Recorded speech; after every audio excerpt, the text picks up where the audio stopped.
नमस्कार, आप सभी का आईएएस भारत में स्वागत है। हमारे फ्री क्रैश कोर्स को ज्वाइन करने के लिए गूगल फॉर्म को फिल करें जो कि नीचे डिस्क्रिप्शन बॉक्स में दिया गया है। धन्यवाद। Hello and welcome to this series of lectures with IAS Bharat, a unit of Aram IAS, where we are covering the 120 plus club section of the society portion of general studies, paper 1. So we have discussed a lot of sections in the previous lectures: globalization, urbanization, secularism, regionalism, communalism, and all other topics.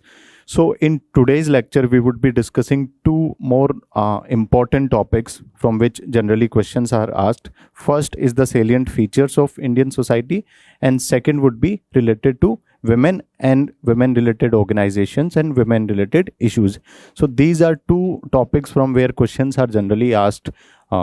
Though this is not defined as such, what are the salient features they would be focusing upon, but this is one area from which questions are asked. So we would try to discuss all sorts of questions that have been asked in the past, and also some of the questions that are most probable and that can be asked. So with this, we will start with today's lecture, where we would be discussing the salient features of Indian society. So when we talk about Indian society, something that comes to our mind at the very outset or at the very first place is the diversity of the Indian society. Diversity with respect to the religious diversity, the linguistic diversity, the other ethnic diversities that we see. So this cultural, socio-cultural diversity, it's a mosaic of these diversities which defines the Indian society, if we have to sum up in one point. But dwelling into deep, we have discussed the idea of intersectionality as well in the past. So we would be covering up this portion with all possible angles, with all the virtues of Indian society, all the attributes of the society and culture of India, and see what are the changes that are taking place. We all know that culture and society, they are an evolving and dynamic part due to the changing nature of the society, especially after the coming up of globalization, after the coming up of technology, especially with respect to the Industrial Revolution 4.0, the ITC boom that have taken place. There is large scale changes that are observed in form of urbanization and other forms as well. So also the political nature is changing and economic nature of the society is also changing. So attributing to all these factors, the society is also changing in a way. So we would try to discuss all the changes that are taking place, all the continuities that are there from the past, and sort of analyze this particular topic. So again, we'll start this lecture in the question answer format only, where we would be discussing different ideas with the help of the questions only. So just starting with the first, India is known for its diversities. In this context, explain how various diversities existing in India influence social harmony of the country. So basically, as we have discussed, that the dictum of unity in diversity, it holds very true in case of India. And how this diversity, we have to explain that these existing diversities, how they contribute towards social harmony. So we'll start our answer by discussing that how India is a pluralistic society, how different cultures or social traditions, customs, they exist side by side. So we'll start our introduction just to give a head start to the theme of the topic, which is talking about the plural nature of the society. That India is a pluralistic society which is marked by different diversities that we have discussed. Linguistic, there are several verticals of diversities that exist. It is religious, it is linguistic, ethnic, caste based, regional diversities, and others as well. So just to sum up the fundamental rights that are provided in the Constitution of India, when we were aspiring to become a nation during the colonial rule, we knew one thing for sure, that India is a diverse society. And if we have to make a nation which consists of all these diversities, then we will have to devise a document. We will have to have some ideals and principles by which we would move ahead. So for that particular matter, we designed our constitution in such a way that it consists of all the diversities. It is able to accommodate all the diversity, assimilate all the possible diversities that exist, all sorts of people, their customs. So they all need to be protected to keep the people under one umbrella. And if there is any attempt that was made to do away with diversity and bringing in uniformity, that could have jeopardized our whole freedom struggle and could have, as the West used to call, could have led to the balkanization of the nation. So in this context, we know that certain articles in the constitution, especially the fundamental rights, which protects the individual rights, which guarantees right to life and liberty, which guarantees certain religious freedom rights, where people are able to express their faith, where people are able to propagate their ideas, their religious, socio-cultural ideas. The minorities have also been protected. So through our constitution, we were able to establish that balance in our country, in our society, by which we saw that how these different diversities, they could be brought under one single umbrella. So we can mention that how the constitutional articles, especially the fundamental rights, the DPSPs, they try to establish certain principles under which these diversities could be accommodated. The idea of Ek Bharat Shresth Bharat, it seeks to channelize that diversity and generate some social harmony, social capital. So if people belonging to these different diverse backgrounds, if they come together, then the dividends that could be generated of these people coming together, it is very immense. So for that thing to be channelized properly, the government of India, they have come up with the idea of Ek Bharat Shresth Bharat. Then we can briefly mention what are the different types of diversity that exist: linguistic diversity, religious diversity, caste and ethnic diversity, regional diversities, which is based on distinct food habits, customs, traditions that are peculiar to certain regions. And you can also elaborate these points with the help of certain, that how there are 22 schedules and how there are around close to 1600 different languages that exist, dialects and languages that exist in India. And certain, India is also cradle of some of the religions of the world, be it Buddhism, Jainism, Hinduism. So it is the cradle of these religions as well. So it accommodates this diversity as well. Now the main demand of the question, which asks that what are the influences of this diversity on the social harmony of the nation. First is cultural exchange and tolerance. When these different cultures, they assimilated, when people coming from different cultural backgrounds, when they came at a place, when they started coexisting together, then people started having this natural affinity, some natural degree of tolerance towards different backgrounds, different diversities, cultural practices that have brought in the virtue of tolerance into our Indian society. So it is done through several festivals that we celebrate. We see that in most of the metro cities, people coming from different cultural and social backgrounds, they coexist together. They celebrate all the festivals. We have seen that people from all religions, they celebrate almost all of the religions. So in a way, these festivals, these different cultural attributes, they help communities to interact with each other. They help them to establish that communication by which they are appreciating each other's. Second is the democratic inclusion. The idea of democracy, it is native to India only, and we have seen that during the Lichavis, the principalities that used to exist under the Lichavis, they used to practice these democratic traditions. So the idea of democracy is about dialogue, it is about interaction, it is about communication, it is about listening and accommodating the different viewpoints that are there. So it promotes that democratic tradition not only in the political sense but in a wider sense, if we can say that. So these different social linguistic these groups, they strengthened the democratic legitimacy, political participation, and accountability as well. So we see that in our nation, there we follow the mechanism of elections where we elect our representatives.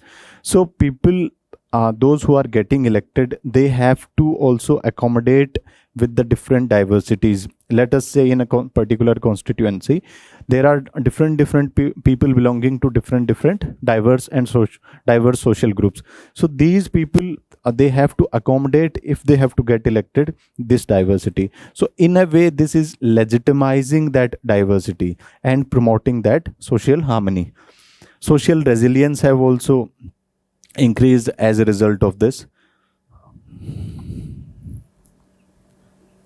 Soft power, this is one important thing, that as a result of this diversity, as a result of people coming from different backgrounds, when they come, they synthesize their practices.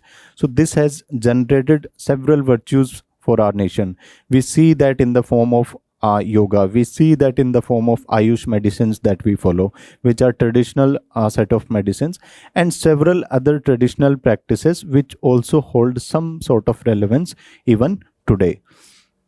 So this has generated certain soft power for us. We are able to project our diversity as the global stage. We are able to utilize this diversity in negotiating, in having discussion with diverse nation across the world as well. But there are certain challenges as well. So when we are discussing about the virtues that this diversity has brought to our society, we cannot ignore one aspect which is also which is also very important, and it talks about that what are the challenges that this diversity has brought to the society. First is the identity conflicts. It is very natural that when people belonging to different backgrounds, when they will come together, they will have certain conflicts. There is a probability that due to different perceptions of a particular reality, these people might face certain conflicts. So these identity conflicts we see every now and then, based on religion, we see that based on caste, based on community, based on ethnicity, we see these conflicts happening. Okay. Second is inequality. So this inequality due to this diversity, how can we say that within a society we see that there exists an invisible hierarchy in the society, and this invisible hierarchy has promoted in the Indian society that, let me explain that. This invisible hierarchy in the Indian society has created certain haves, have-nots, haves and have-nots. It has created, and how this has happened? This has happened because of one particular reason, and that is that the control over the resources from the past, control over the means and modes of production, the control over these means and modes of production, control over these resources, they have confined to certain social groups, they have confined to certain cultural groups. So this has created that divide, that inequality within the society. So in a way we can say that this diversity is also responsible to some extent. It has created, with respect to regional disparities, urban-rural gaps, unequal access to resources, which creates exclusion, dissatisfaction among the various social groups.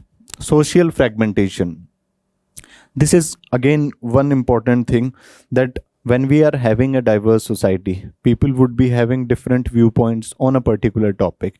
So this will lead to certain kind of dissatisfactions within the people.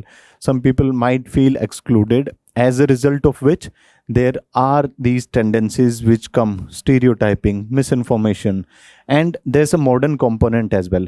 The way we have discussed this thing, that how the changing nature of society, it impacts the earlier values of the society as well. So we see that with the coming up of the social media as and the other online platforms, there is plethora of information that is available. So as a result of this, there is a flip side to this as well, which says that there is lots of misinformation, and this misinformation, it sort of it creates hate within the minds of the people. It generates and it perpetualizes the stereotypes that and the prejudices that exist in the society as well. So how can we move ahead from this particular thing? That one is inclusive development. We will have to promote, we will have to make our policies, we will have to make the schemes in a manner that it caters to the diverse needs of our society. It is able to accommodate the diverse grievances, the sets of issues that different groups have for them. So for that, we need to have a targeted approach. We need to follow a model which is inclusive. We have to plan our policies and schemes in such a manner that we are able to accommodate all of them. And but some of the manifestations of his aspirational districts program, targeted welfare initiatives, wherein like the scholarship initiatives providing accommodation, rehabilitation and housing to people belonging to the marginalized sections. So these are some of the things which by which we can accommodate this particular thing. Second is the cultural dialogue. There is a need that the intercommunity dialogues are established. People belonging to diverse faith, they have healthy discussions on their practices. They are celebrating their festivals together. In this manner, what they can do is they can exchange these particular exchange certain regards with each other's diverse social practices. What it does, it generates that mutual respect. It generates that feeling of cooperation, tolerance, and strong national integration.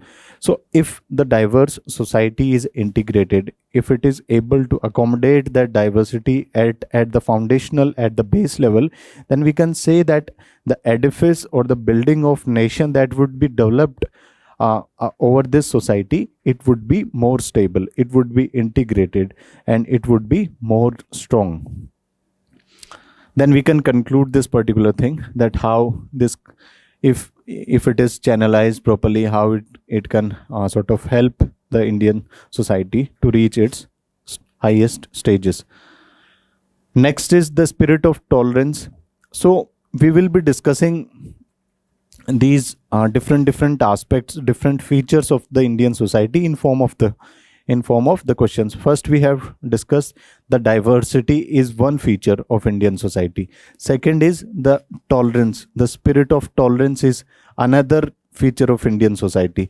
So if there is a generic question which talks about that what are the salient features of Indian society, then you can start in this manner. The first question we have discussed, it talks about the larger diversity that exists in our country. Second feature is the tolerance.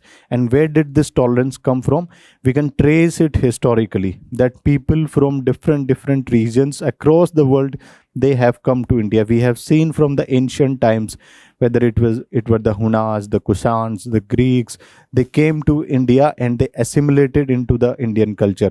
We have seen that many of the rulers from the Central Asian and the Middle East regions, they have come during the medieval times. After that, we saw that how Britishers and other European powers, they came to India and they were able to coexist together. So it is these people, these waves of people coming to India over thousands and thousands of years, it has generated that tolerance in the Indian society. The spirit of tolerance and love is not only an interesting feature of society from very early times, but it is playing an important part at the present. So it is just like we are connecting it to the past and seeing it in the present times. So let us see that how we can answer this particular question. We'll start that how this is an important thing that you can utilize in your Sarv Dharm Sambhav. So when we talk about Indian model of secularism, we have discussed this thing earlier as well. When we talk about it, then this is the ideal, the civilizational ideal or ethos upon which the Indian model of secularism is based upon, which is Sarv Dharm Sambhav. It is Sarv Dharm Sambhav, that all the religions, they can coexist together. The coexistence of different religions, it is possible in context of India. So these ideals of Vasudhaiv Kutumbakam, Sarv Dharm Sambhav, they indicates towards the degree of tolerance that exists in the Indian society. Historical roots we can trace. We have already talked about it, that how the civilizational ethos, that how the interaction of different civilization in context of India, it has promoted that tolerance in India. We have talked about different religions originating in our country, syncretic traditions, Bhakti and Sufi movements. This is also an important aspect, that the Bhakti and Sufi movement of the early medieval and medieval times, it has generated that virtues of tolerance in the Indian society. The Bhakti and Sufi saints, they used to propagate these ideas. We all know that they used to discuss that how the connection between God and individual, it is a personal matter and it is not something to be mediated against. So in a way, these traditions of Bhakti and Sufi, it has generated within the mindset and psychology of our society that people can coexist together after belonging to different. And the timing of these movement, it is also coinciding with a wave of people coming from the Central Asian, from the Islamic world coming to India. So this can be coinciding. It is coinciding with that particular time as well. So these syncretic tradition, philosophical base, that how the rich literature that was there in India, be it the Vedas, be it the Upanishads, and other religious texts that came from South India as well, which we saw that, which have created that foundation of the psychology of our society. These were based upon the ideals of humanity. These were based upon the ideals of coexisting together, and these were based upon several other virtues. Contemporary relevance, the second part of the question, that what is the contemporary relevance of this? First is the constitutional values. Our constitution is a reflection, or we can say it is in a way an extension of the civilizational values of our society. We have evolved as a society in last 4,000 to 5,000 years, and the Indian constitution that was drafted in 1947, it tried to include all those virtues. It tried to do some justice to the different virtues that existed in our society. And we see that the values that are promoted, be it the value of equality, be it the value of fraternity, or be it the value of secularism that is promoted. So these are based, or these are rooted in the Indian society only. So this is one part of the constitutional values. Second is the judicial affirmations, the different judicial pronouncements that were made by judiciary. It in a way indicates that how we as a society is accepting the diversities that exist, and we are having a sense of tolerance and a sense of love for these diverse traditions and customs. Social practices, interfaith coexistence in cities, so the different lifestyles that we are seeing. So in a way, these are new in some senses, but also these reflect some of the values that existed, that people belonging to different faiths, they coexisting together. We can also say that the university culture in India, it can be seen or traced from the past, when we used to have the great the Nalanda, Vikramshila universities. So these universities promoted the idea of dialogue. They promoted the idea of discussions, of debate, of people belonging to different places, different backgrounds. They coexist together. Okay. Next could be the social practices And policy initiatives, we can also see that we have discussed that how Ek Bharat Shresth Bharat tries to accommodate all these things. So these can also be taken. How this thing is significant? It promotes social cohesion, unity and mutual trust, and peaceful coexistence of diverse group within the country. We see that the democratic stability, we all know that the ideal of democracy in India is based upon the pluralistic nature of our society. It is in a stable state when these different components, these diverse components are of our society, they are coexisting and they are staying in a peaceful manner. Third is the global soft power, that we have discussed this thing earlier as well, that how these virtues are, that people coming from different countries, or people going to the different countries, the Indian diaspora, which is the highest in the world, it resides in almost all the corners of the world. So these people, they carry these virtues, they carry these values to the outer nations as well, thus helping us generate that soft power in different and diverse societies across the world. Okay. Reform measures, again, value-based education, that we still have to promote the values that were the core values of our society, and we have to synthesize them with the evolving traditions and evolving nature of the society as well. Strengthen institutional mechanisms, enforcement of laws against hate crimes. So the certain evils that exist in society, they also have to be taken down in the form of communalism, regionalism. When these issues they come up into a diverse society, they can eat up to the peaceful nature, they can eat upon the trust that these diverse group have with each other. So there is a need of different policy measures, there is a need of different laws which can be implemented brutally when these things they try to override the nature of our core natures of our society. Next is promoting dialogue, responsibility of media. This is very important because media today shapes most of the opinions of the people. The layman, the generic public or the masses, they rely upon media for the source of information. And if that source of information is corrupted in the first place, then what more can we expect? So it is important that we have certain guidelines, certain ethical.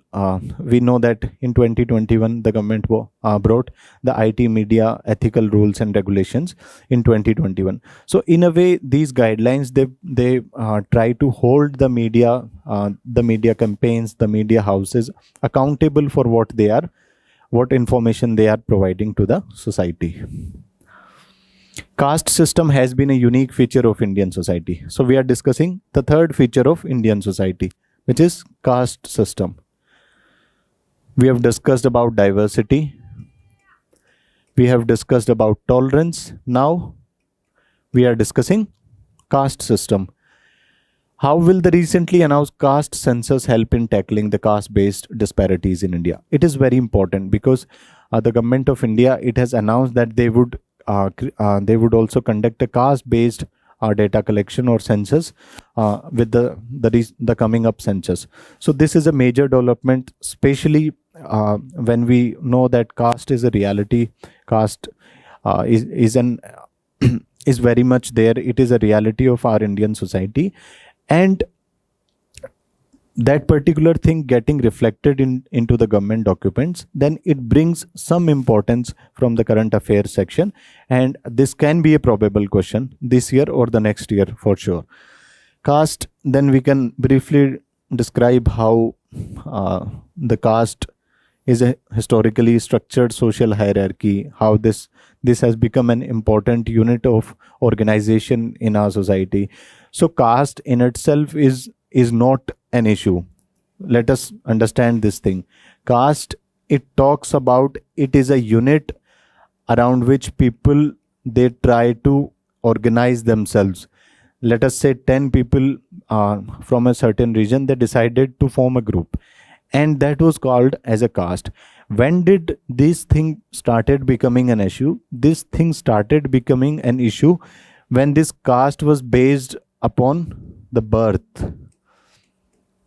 It was based upon the work, and especially rigidity, that people belonging to certain caste, they are obligated to do certain works only, and they cannot move out of that. So it restricted the social mobility. It is here that caste become an issue. So caste in itself, it is a concept which is an organizational unit of the people. But when hierarchies were created, another evil of it is hierarchy. When hierarchy was created within different castes, and they become so solidified and they rigid that it started having an impact upon the choices of the people. It started having an attempt by which people were not able to exercise their free will. They were not able to reach their natural potential. So it is here that caste started becoming an issue. What are the features of caste census? Data correction. So we can briefly mention that how the last caste census was conducted in 1931, and no SC/ST caste enumeration nationwide. First is the data correction. What are the features? Second is the policy relevance, administrative scope. We all know that when we have to deliver welfare schemes to diverse groups in our society, then we need to have an understanding as to which all are these groups within the society, which all are these social groups, these caste-based groups, ethnic groups which exist in the Indian society in the first place. So we need to have information, we need to have data on that particular thing for us to guide our policies in a better manner. We would be better informed and able to make the policies more effective if we are excluding a particular caste, if we are having no information. Let us say there is a caste which is very peculiar and that exists in only one part of the nation, and that does not have any major political voice. So if that particular set of people, if they get excluded from the welfare schemes, then in a way it is harmful. So we have to avoid such mistakes. For that thing, we are doing the course correction by collecting the data which will feed into our policy decisions, into our welfare schemes in a way. Okay. Administrative scope as well. So these are the practical implications of the caste census. How it can help tackle the disparities. We have discussed targeted welfare, rationalizing reservations. So reservation, the concept of reservation, which is based upon correcting certain historical injustices that were done on certain groups or certain caste-based groups, certain groups in the past.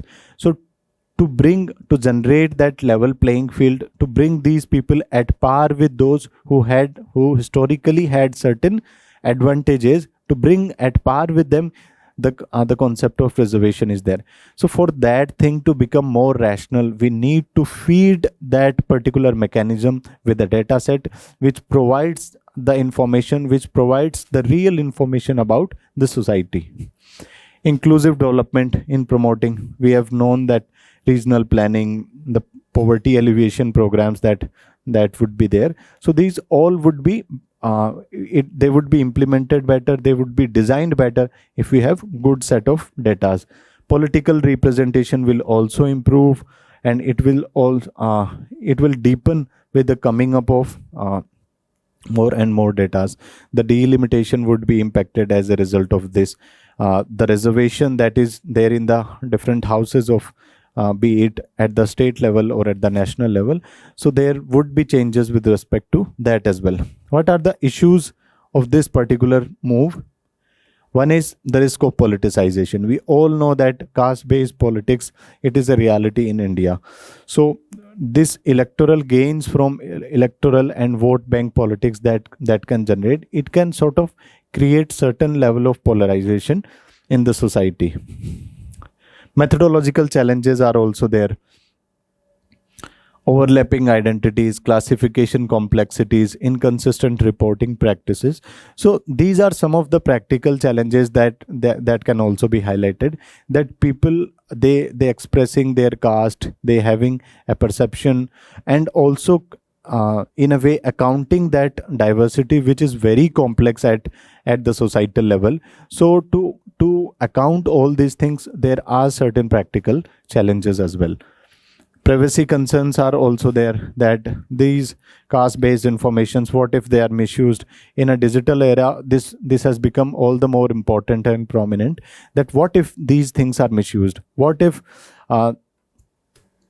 these information which is based upon caste, they are used to do certain profiling, to do some data thefts, the issues of data thefts. We all know after the incidents of Cambridge Analytica or certain other where we have seen that information can also be weaponized. What are the way ahead? Transparent methodology, data to policy pipeline. What is data to policy pipeline? That these findings, they should be utilized in the designing and in the implementation of welfare schemes which are more inclusive, which are giving us a more clear picture as to how we have to design and implement our policies to reach out to the last person, who is the last person in the row. Safeguards certain with respect to the data protections, certain legal protections, and also that these are not misused by any political group, they are not misused by any other form. Conclusion then, in recent times, the discussion about the need of UCC has increased in India. In this regard, the implementation of UCC is feasible in India.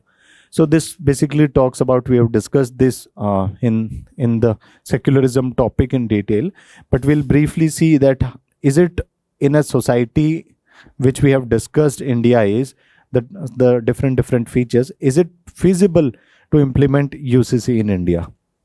How can we check that? We will see that what are the virtues of if we implement it, what are the challenges if we implement UCC in India. Let us see. We can start with Article 44 of the question, which talks about the UCC and its implementation and government's the constitution's directive to the government as to how they can implement. What seeks to achieve? Some legal uniformity, gender justice, national integration. So these are some of the things upon which it targets. Now we'll move to the core demand of the question, which talks about arguments supporting the feasibility. That there is a constitutional, is it feasible? Yes. The constitution says that it is feasible, and it try to give certain guidelines, it try to give certain directions to the governments of the day, that they strive to implement these UCC across the nation. Uniform civil laws ensuring equality and justice. So these are the things upon which UCC try to bring certain. Justice and equality are two principles upon which the UCC focuses. The precedents, Goa Civil Code, we also know Uttarakhand has also implemented. So Goa has a different civil code which demonstrate that uniform civil laws can coexist harmoniously with the religious diversity. So the biggest challenge we have discussed, it comes with the diversity in the society. It comes with the marginalized and the minorities in the society. So what if they feel threatened after that? What if they say that their identities are taken away, their cultural practices, they are in the garb of uniformity, they are taken away. So we have to protect that particular thing as well. Incremental reforms, Hindu code reforms, triple talaq prohibition. So we know that these reforms which have brought over a period of time, be it the Hindu succession bill or several other, the triple talaq that we have discussed, they try to accommodate these ideas only. So it is one way that we have seen that these things can be implemented in a more subtle way. Social change. Growing emphasis on individual rights, dignity, equality, constitutional morality supports the acceptance. We have to see this in the light. We cannot be thinking that India was a diverse society with several rigidities. We have to see in the light of the changing realities of the society as well. The focus on individual right is highest at this point of time. People started caring about themselves. They encourage and appreciate the ideals of equality. They appreciate the ideas of individual justice on different aspects. So it is in this light when we see that the ideas of UCC, which promotes the equality, the gender justice, and certain other things, the society might have an acceptance to these things. So these points, they try to establish that it is feasible, and constraints to this feasibility. This is the second part, that yes, how this cannot be feasible in Indian context. Cultural and religious diversity, we have discussed it. Trust deficit could be there, especially within the minorities and the marginalized sections, that they might feel threatened as a result of this. Legal complexities are there because there are certain personal laws that exist which guides the different aspects of lifestyles of different religious groups, different social groups. Okay. Customs, sect specific traditions, tribal customary laws, federal sensitivities are also there, that there are different social practices which makes the states very cautious. And if there is a framework which was imposed from the side of the union government, then the states, there can be issues in the federal structure of India as well, because it is based upon that the principle of trust, the mutual respect, based upon respecting the dignity of the diverse social groups that the states represent. So these can be some of the issues. What is the way ahead from here? Gradual consultative approach has to be there. Gender just common principles, respect for diversity, and awareness. We have to generate that awareness within the minds of the people, in the minds of the society, that these principles, they are not there to threaten the cultural practices, the customs and traditions of the people, but they are there to protect the certain evil practices that exist in certain groups. This could be done by generating that awareness in the minds of the people. Next is the rise of social media has wide impact on Indian society. In this regard, explain about impact of social media on young people. So we have seen that how the social media or how the technology, it has become a reality in our society, and it is having certain impacts upon the minds of the people, upon the lifestyle choices of the people. So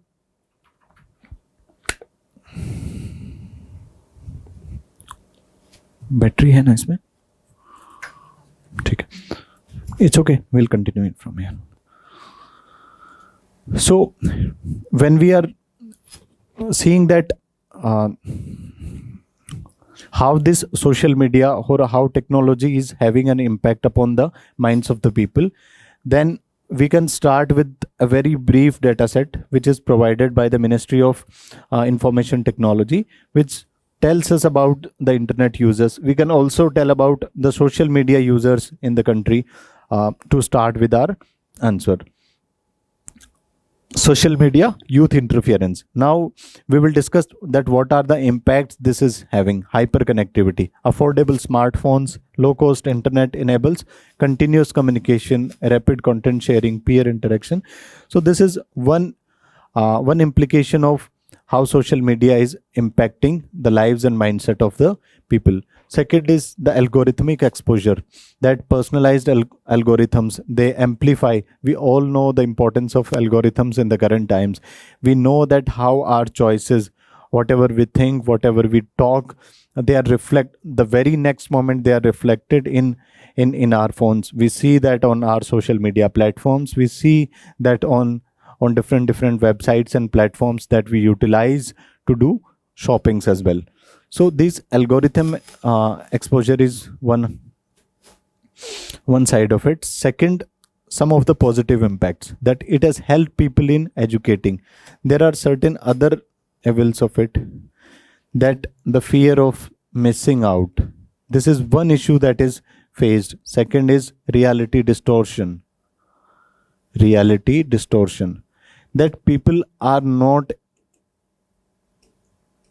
focusing, they are not able to appreciate their own realities. We are constantly in a mode of comparison with others when we are interacting on social media. So these are some of the issues that social media has brought on the minds of the youth.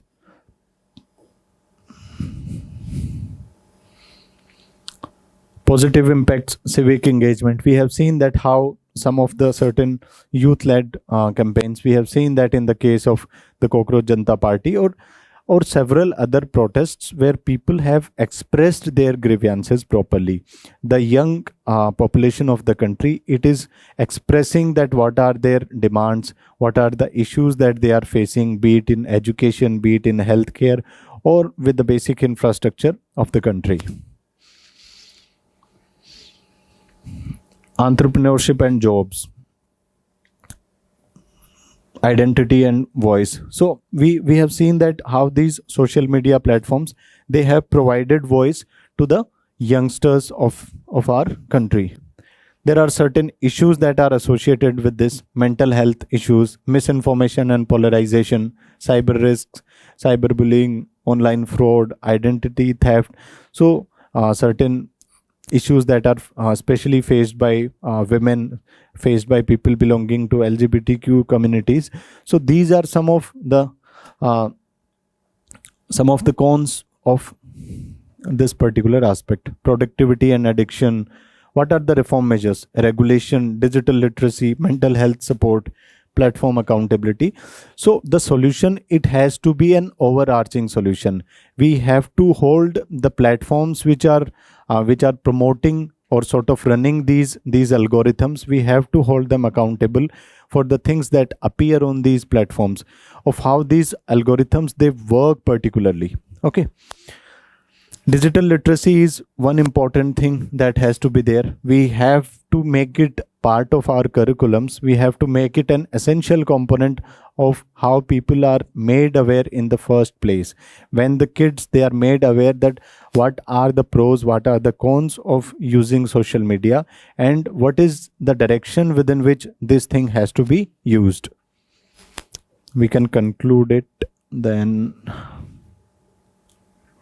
Next question. Describe any 4 cultural elements of diversity in India and rate their relative significance in building a national identity. So we'll start how it is a diverse country. Then what are the 4 elements of diversity in India? Linguistic diversity is there. We have discussed these things. So we'll be very quick here. Religious diversity, linguistic diversity, religious diversity. We can explain that with the help of certain data, if we have that, how the constitution in the 8th schedule, it promotes certain languages, what are the different religions that exist, ethnics and tribal diversity, that how there are. For this, you can refer to the fact sheet that is available in the very initial of this Do Not Miss series material that is there. So they are having certain important facts which can be utilized within this. So there are more than 700 tribal groups that exist in India. I think it is around 705 or something, or more than this. It is present. Regional and cultural practices. This is also an important component of diversity in India. How this is building a national identity, integrative role. Diversity fosters inclusiveness and shared belongingness. So we have seen these things earlier as well, that how this diversity, it is contributing in national development, democratic strength, how it is helping the democratic traditions to be promoted. There are certain issues as well, identity conflicts, regionalism, promote pluralism. So how can we move ahead from here? This is education, policies, pluralism, promoting dialogue within the communities, these interfaith dialogues, these are the things which can be included. Honor killings have become a menace in Indian society. In this context, discuss the challenges faced by exogamous couples in India. So one of the features that was believed to be responsible in promoting and perpetuating the caste system was the system of endogamy, that people getting married in their own social and caste groups, their own ethnic groups. This was one reason. There were several reasons cited by different ethnic groups as to why this thing was done in the first place. So when this thing was done, so it has created certain issues when with the coming up of certain people with their choices which is not belonging to their particular caste group or their ethnic group. So you can briefly understand endogamy and exogamy, that when people belong to different caste group, this is exogamy. Honor killings, we can briefly describe what is honor killing, that the violence acts committed against the exogamous couples. It goes against the constitutional articles of Article 14, 19, 20, which provides people the right to equality, right to life and liberty. So these things are becoming a casualty here. Exogamy and social context. So the question is how the challenges faced by exogamous couples is a menace in Indian society. Let us see this further. Caste and Gotra based prohibitions are there, patriarchal control in the society, community surveillance. We have seen that at the village level, that people belonging to certain caste groups, there are certain groups which do the moral policing in society. Moral policing, you can remember this particular term here, that how moral policing has become a big challenge for the Indian society, that people, they are not able to exercise their free will in certain aspects of their lives. What are the challenges faced by threat to life and liberty? We have known that people, they get killed for this particular thing, and there are data to support that there have been instances of honor killing in our society. We have very infamously seen that in the case of Haryana, where the Khap culture that exists, which was responsible for a large number of honor killings in Indian society. Social ostracism is there, that people are excluded from their families. They are thrown out of the social and community groups that they used to belong, and they are left out of these the practices. They are not made part of the customs, the festivals that they celebrate as a unit. So they are completely thrown out of that. Legal harassments are also there, that false complaints, especially with respect to kidnapping, they are highlighted. There are complaints which talks about that, and there is one issue which is more there, that these things are weaponized also, sometimes weaponized for vested interests. So this is a bigger issue, that if there is a mutual relationship that is there within an exogamous couple, then sometimes that is weaponized by the families against each other. It is taken as a ground, and complaints are filed based on grounds of kidnapping, based on grounds of rape, that these things are weaponized in that way. Administrative apathy is there, because there is it is seen that there is a lack of sensitivity within the cadres of the police, within the administrative setups that work at the cutting edge level, that they are not very well aware about the legal implications, about the legal sensitivities of these matters, and they largely acts as an extension of the social practices and the social norms that are there. So this thing has to change in that manner.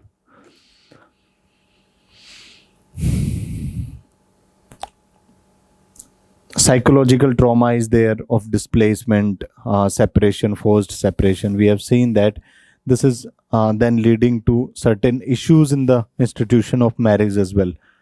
significance of this issue. It is a human right concern. It is a concern in the social mobility.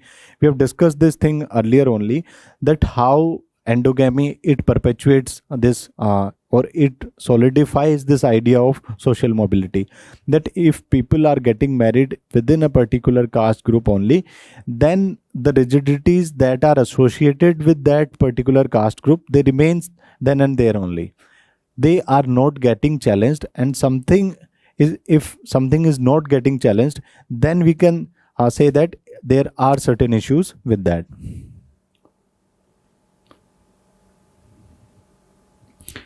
Some reform measures, legal reform measures has to be there. It has to start with the law, that if the society has to do the course correction, then law can be one thing by which we can make the people aware, by which we can guide as to what are that this is an evil in the first place. Administrative has to be there, which is especially with respect to the training of the cutting edge level bureaucracy. So cutting edge level is something that exists at the ground level, which is the place where people interact in the first instance. So those people have to be sensitized, they have to be made more aware, they have to be trained in a manner that they are being empathetic to the cause, rather than they are blindly following the social practices and traditions that exist. Social cultural has to be there, that the communities, they have to shed this mindset. So these are largely mindset issues. So these communities, they have to have dialogues, they need to interact as to how the changing nature of the society, where the mobility has increased due to people going out, due to people interacting at the workplaces. This mobility in a way has changed from its traditional aspect. So this is something that has to be done. Consequences, if unchecked, if addressed.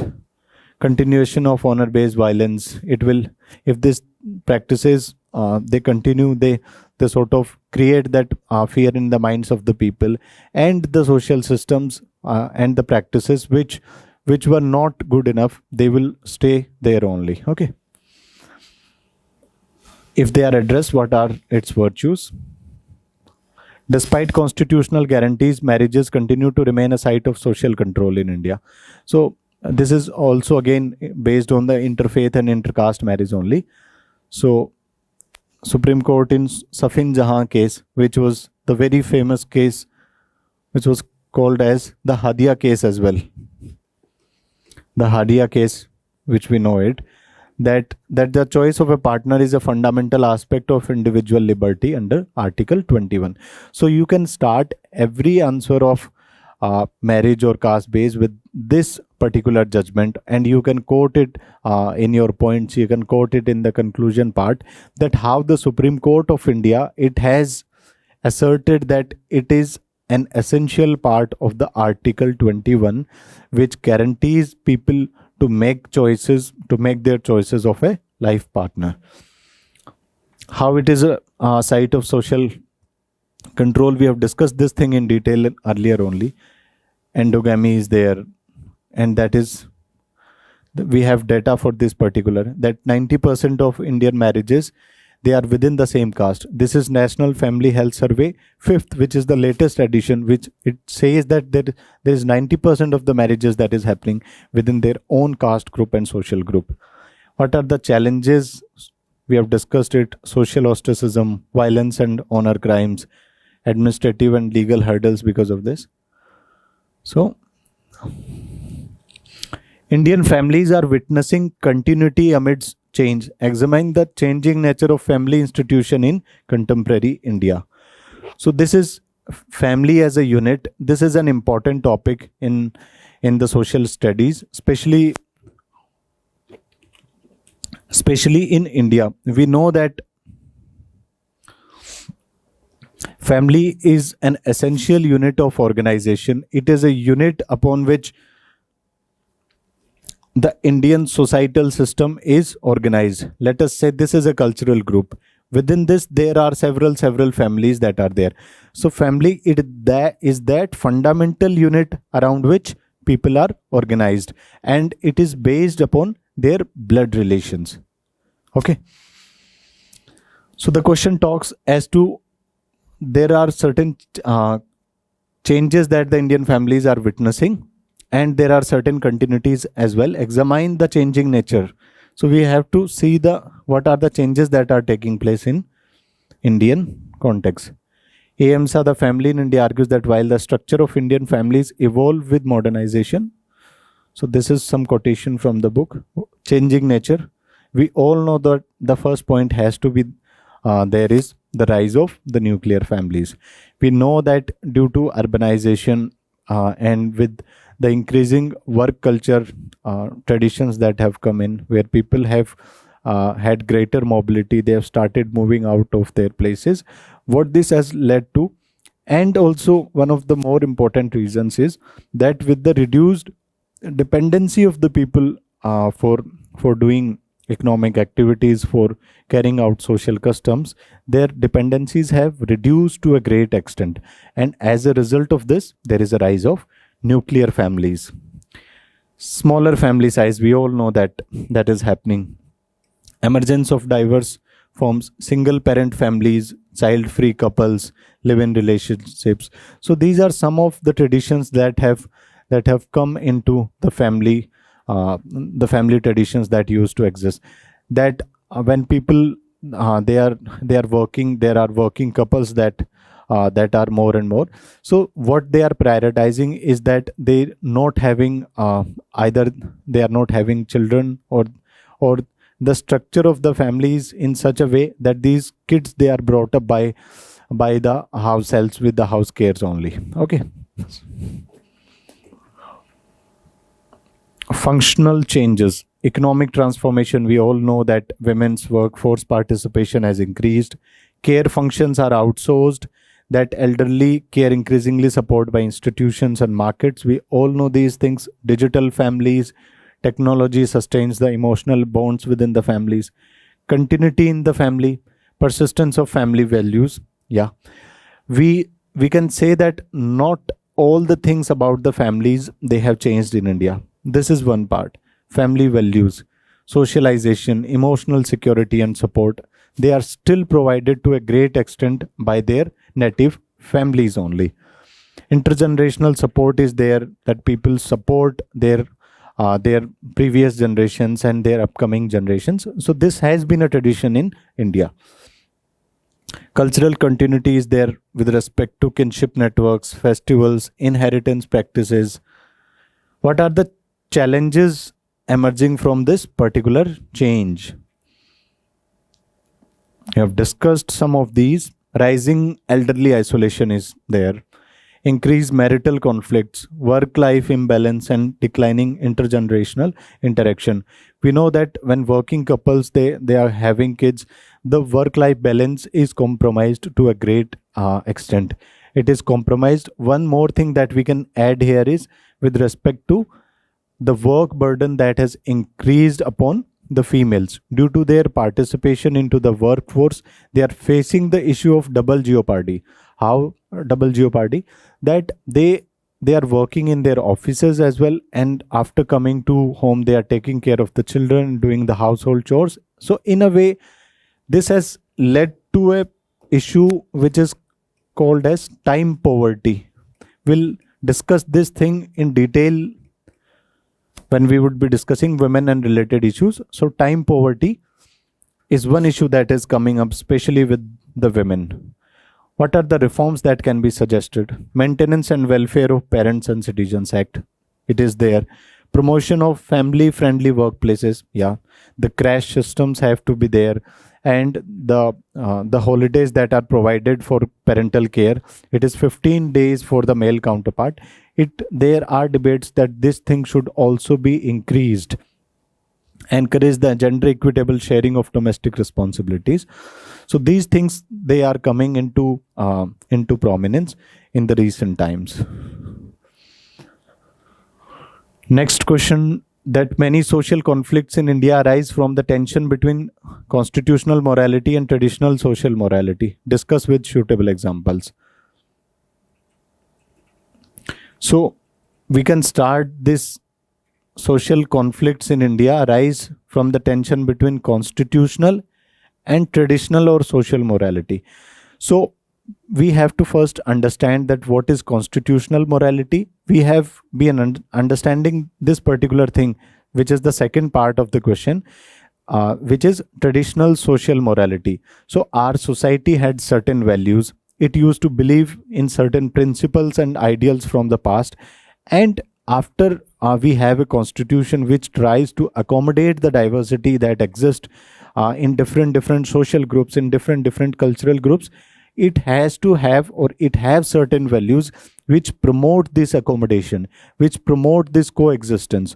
So these two things, the question is saying that these traditional values and these constitutional values, they are generating certain social conflicts. Do you agree with the statement? Give some examples for that. So we can describe what is constitutional morality first. Adherence to values of liberty, equality, fraternity enshrined in the constitution. So there are certain core values, core features that are there in the Indian constitution, which forms the core of it. So manifestations of the tensions will directly move to the main demand of the question: intercaste and interfaith marriages. The constitutional morality which promotes equality, which promotes the individual rights, it says that people can make their life choices. Under Article 21, it is guaranteed under Article 21 that people can make choices of their partners. But the traditional value systems, they promote endogamy, they promote interfaith and intercaste marriages. So this is the first manifestation of this conflict, and it is leading to, we have discussed how honor killing and community boycotts.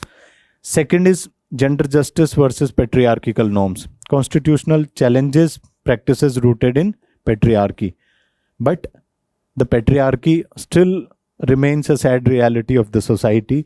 The control over the choices, the life choices, over the lifestyle, over the resources in society, it is still to a great extent done by the male counterparts. LGBTQ rights, we have discussed yesterday that how the LGBTQs, they are facing issues due to certain social values, certain perceptional values. The society believed that a union between two people, it can be, which is the marriage, it can only be for procreation, which is only for the reproductive part only.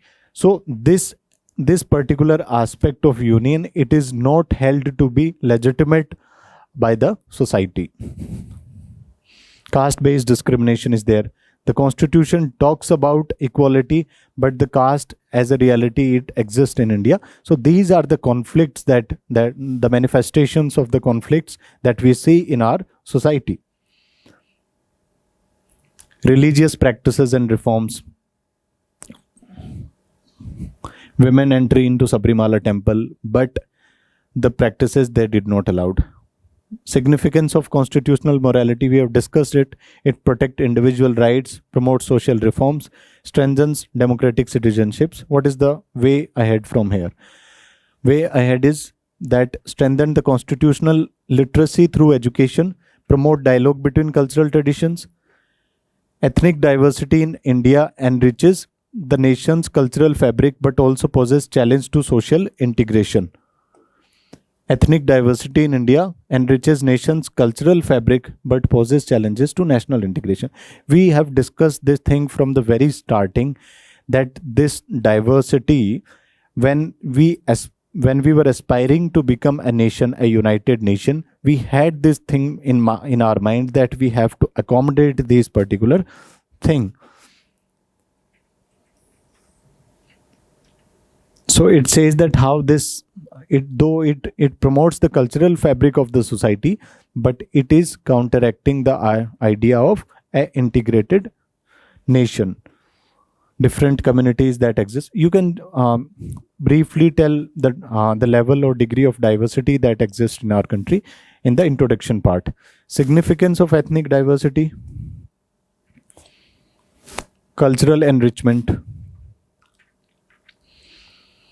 That the diverse traditions, languages, they contribute to India's composite culture. We all know that when we see the culture of India as one unit, then we see that the diversities that exist. So it makes the culture the composite one. Ek Bharat Shresth Bharat is there. Then we can move on. Strengthening democratic pluralism. We have discussed the ethnic diversities that are accommodated in 5th and 6th schedules, Article 29-30. Economic tourism benefits are there because of this, that the ethnic art forms, handicrafts, they are being promoted as economic commodities and promoting certain economic avenues and opportunities for the people as well. Challenges to social integration. To social or national integration.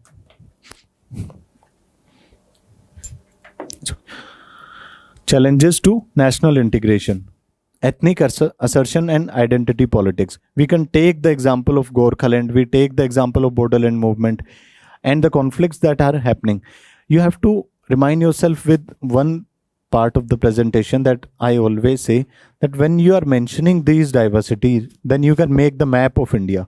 I have tried to make the map of northeastern regions where you can mention the different conflicts that are happening, and that you can do with this point. You just briefly make this small map of northeast here and represent these particular things. Okay. Regionalism and separatism, migration related conflicts. So in a way we have discussed most of the things. We are in a way synthesizing these things here, that how it is promoting regionalism, how it is promoting the parochial mindset at the local level, how this can lead to issues of communalism as well, identity politics, polarization of the society. All these things, they can happen. Measures for harmonious integration. Cooperative federalism has to be there. The commissions, the independent commissions, which safeguards the rights that are guaranteed to these communities, they have to work effectively and proactively for safeguarding their rights. Intercultural education, ensuring inclusive development. Moving on to the next part. How far has constitutional protection succeeded in preserving the identity of tribal and ethnic communities in India? So basically this talks about the constitutional side of that. There were certain rights, certain privileges that were guaranteed to the people belonging to the ethnic tribal groups or the tribal communities that exist in India. So they had their own distinct identity during the colonial times. So when they were brought together, when they were brought under one umbrella, we saw that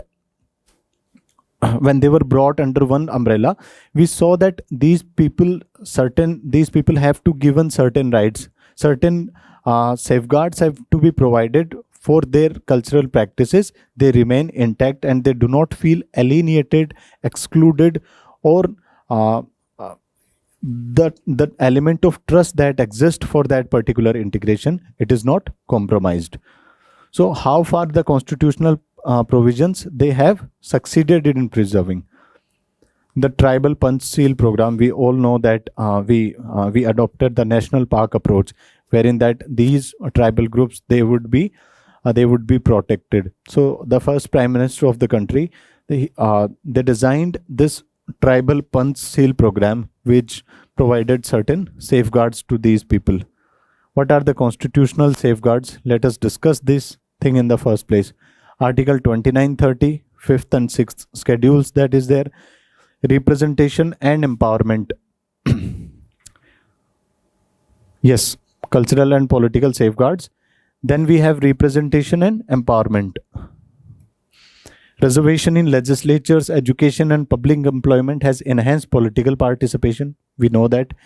The accounting of the tribal groups, it is an important aspect, that when these people are accounted, there would be better policy implementation, there would be better policy designs with respect to the population enumerations that come after these censuses.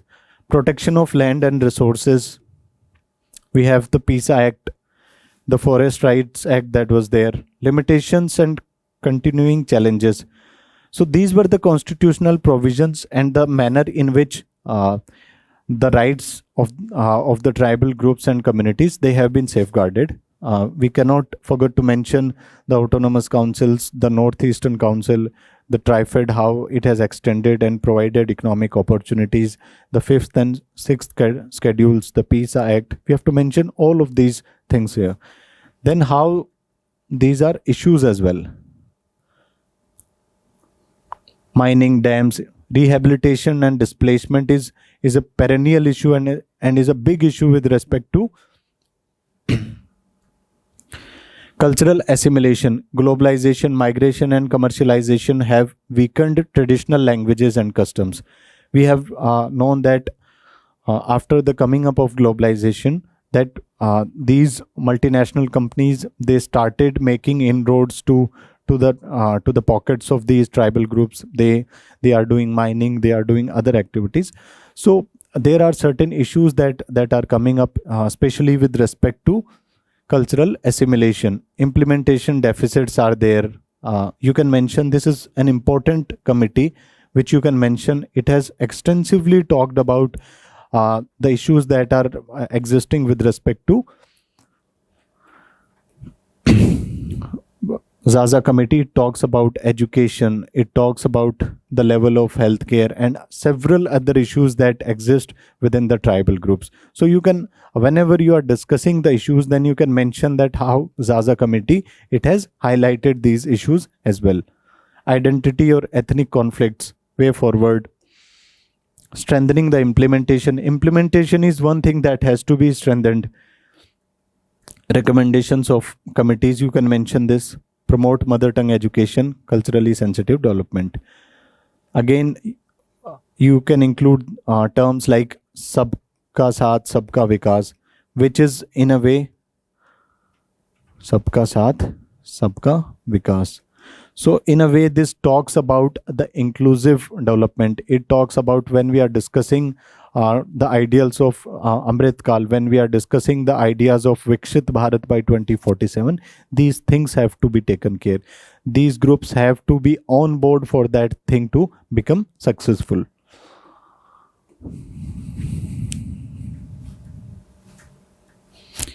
Religious diversity is the foundation of India's pluralistic society, yet it remains a source of social contestation. So basically, this talks about the religious diversity part, that this particular religious diversity that exists in the country, it promotes the idea of India being a plural society. However, there are certain issues that it is a site of contestation. It is here that we see certain issues that are coming because of this religious diversity within the country. So there are two dimensions to this, and we will see this.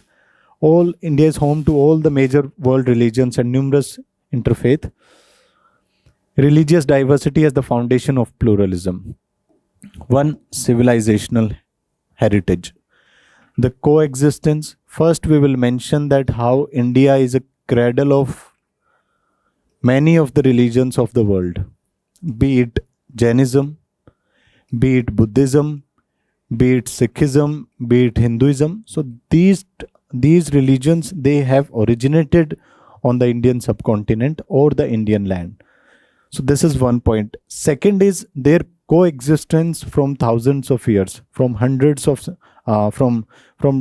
hundreds of decades or centuries. These religions, they have coexisted. Second is the constitutional recognition to the religious diversity. The constitution under Article 25 to 30, it protects that religious freedom of the people. It guarantees people that religious freedom from Article 25 to 30. And secularism, it has been made as an important component of the constitution. Strengthening social cohesion.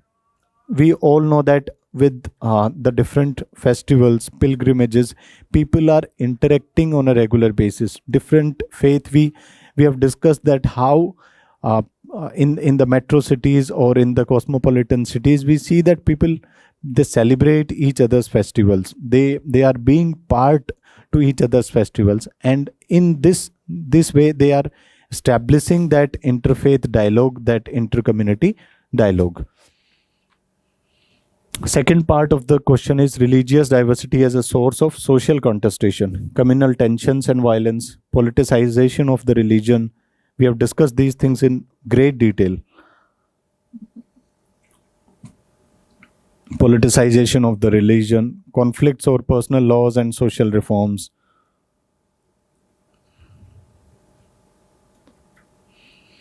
Measures to strengthen. So first, the two dimensions, that how it is contributing to India being a plural society and how it is creating certain issues. Then what are the ways ahead? Interfaith dialogue, different religions, they interacting with each other, doing that communication that is needed.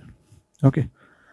Next is, in a multicultural society like India, religious tolerance must evolve into interfaith understanding. So this is again an extension of that part only. So you can go through these templates.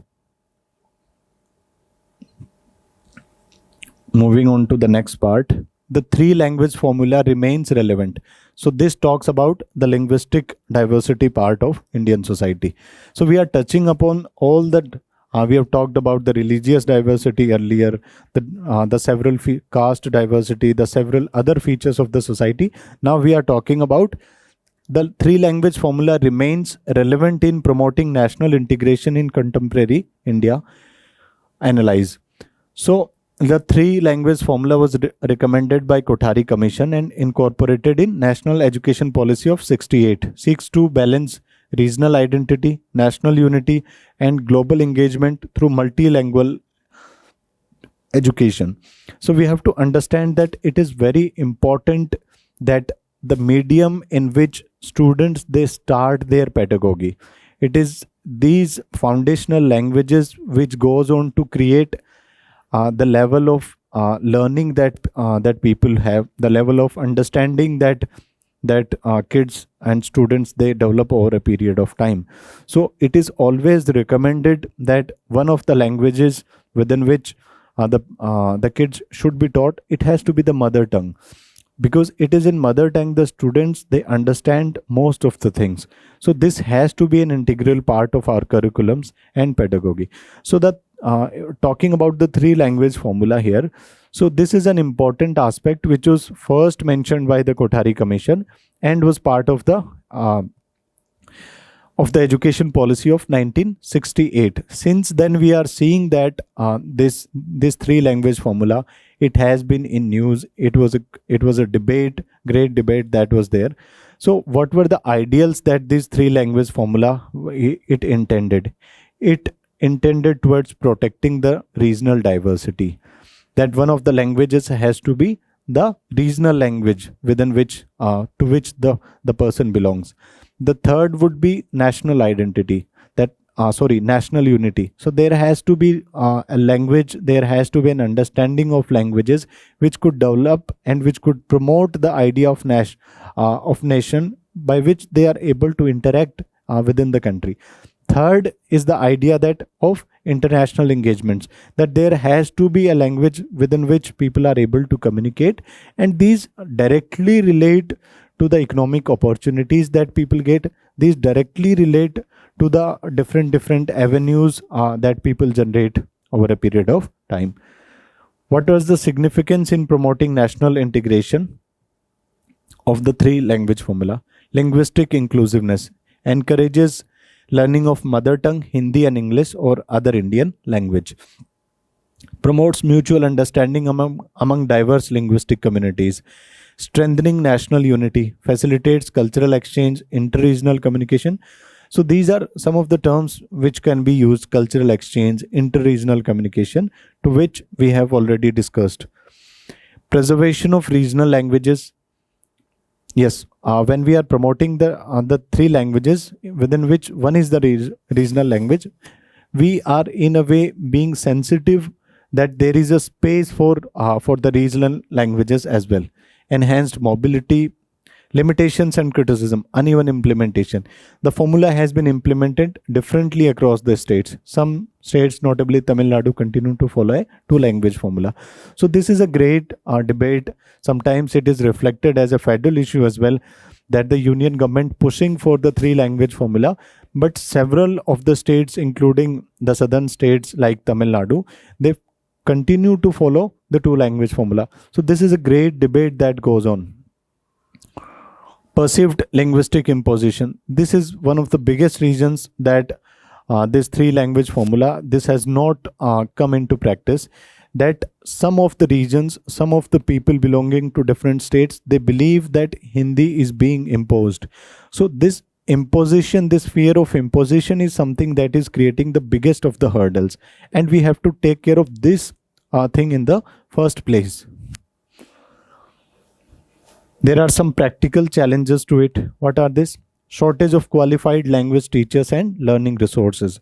We know that the level of linguistic diversity that exists in India, there are hundreds and hundreds of dialects that exist at the local level, but we do not have qualified people who can teach these languages at the local level. So this is one of the biggest issue that is there.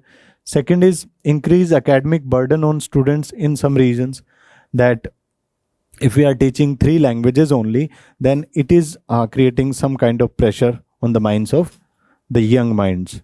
Changing socio-economic context for global opportunities has reduced interest. Way forward. So what has to be the way forward from here, so that this there is a smooth implementation, or there is some kind of negotiation with respect to the implementation of the language formula. It ensures flexibility and ensuring flexibility and voluntary language choices. Use digital platforms for multilingual learning. Implementation of NEP in a consultative. So the key idea here is that this approach has to be consultative. The people with which this thing has to be implemented, they have to be taken into confidence. They have to be consulted at all the levels of the discussion before any implementation. Language is not merely a means of communication, but also marker of identity and political mobilization. Again, this is a question of linguistic diversity, how this can be a tool, especially with respect to of communication, of mobilization. And here we will discuss both the sides of it, that what are the virtues that this particular thing brings, and what are the issues that are created as a result of this. The polarization part, we can talk about some of the federal issues that also come because of the language thing here. Language as a marker of identity, cultural identity, community consciousness, constitutional recognition, and some issues that linguistic reorganization, anti-Hindi agitations, regional party formation, contemporary debates of three language. So you can include all these things. There are criticism, linguistic chauvinism, interstate tensions coming because of it, political instrumentalization. Next topic is discuss the merits and limitations of conducting a caste-based census in India. So we have already discussed in great detail the whole idea of caste census as to how it is trying to capture the social landscape or the social reality of our nation. So we have to discuss the merits and limitations of conducting it. We'll directly go here. What are the merits? Evidence-based policy making, which is data-backed policy, evidence-based policy making, rationalizing the reservations, identifying intra-group inequality that exists, inclusive development. So these are some of the merits. There are some issues, data reliability concerns. So this is one of the biggest issues. Socioeconomic caste census, which was conducted in 2011, faced major classification challenges. So the classification of Indian castes, this is the biggest issue that exists with respect to the caste complexity in India. So this will be a challenge here as well. Political misuse is there, administrative complexity. There are sociological empowerment, fragmentation that it will lead to. What has to be the way ahead?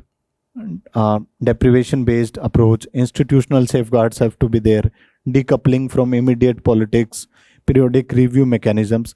So if we are accounting for this and we are taking the help of technology, you can suggest within the measures as well that we have to take the help of the technology, the AI or artificial intelligence, machine learning, and other modern ways by which data can be periodically reviewed, and this thing becomes more of a dynamic concept than the social rigidity. But it is here that the issues will come. So there has to be a proper dialogue that will be established, and that needs to be established with the diverse social groups that exist. Should caste be comprehensively enumerated in census? Discuss the sociological and policy implications. We'll start with the introduction on caste census. Rational, we have discussed evidence-based policy making, equity in reservation, addressing the deprivations, governance efficiency. What are the sociological implications? One is the deepening of the caste identities, that it can empower with the data coming in our front, that of the groups which are relatively marginalized and which are at a relative disadvantage or deprivation, their issues could be highlighted more. But it is a fear, it is an apprehension that these particular groups, they would be leading to the deepening of the caste identities. These tags that people, they are getting benefits or not getting benefits, it will be pronounced. It can come up in a more aggressive way. Social justice discourse, political mobilization, social justice discourse of proportional representation. We all know that there are issues with respect to the voices that are heard, to the level which with the voices are heard. So these debates and discussion can go on further. Issues and criticism, data reliability, fragmentation, policy issues, administrative complexity. So you can go through these in a way are getting repeated, these points. But you have to understand this whole thing, that if we are discussing 5 questions on caste census, which is an current or important component, you are able to cover all the possible aspects or all the possible dimensions with respect to this particular topic. So it is here that this particular series of 120 Club, it is helping us in analyzing the topic and having these diverse points and perspectives. Okay. Moving on to the next part, vote bank politics has hollowed out the moral foundations of Indian secularism.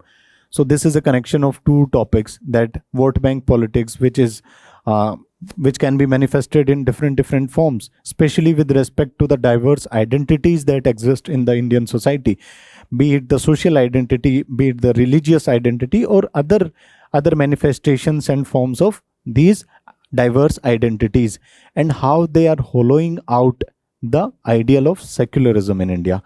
So this is an interesting question. You can discuss what is vote bank politics here. You can briefly start with the idea of secularism here as well. You can then how vote bank politics hollows secularism.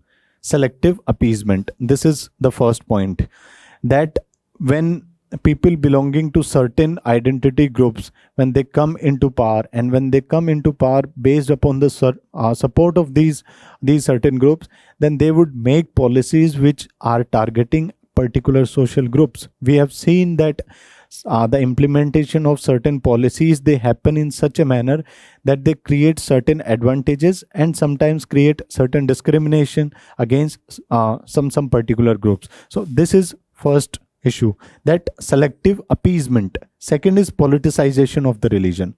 We all know that politicization of the religion, castes, they would be more solidified and they would become more assertive and aggressive.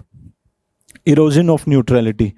State actions perceived as biased. So this all relates to certain advantages, certain inclinations and affiliations to certain political groups getting manifestation as different features of vote bank politics. Identity consolidation, short-term populism, electoral incentives. We all know that this vote bank politics, especially vote bank politics, it talks about that it is based, the base of this is a particular social group or something of that sort.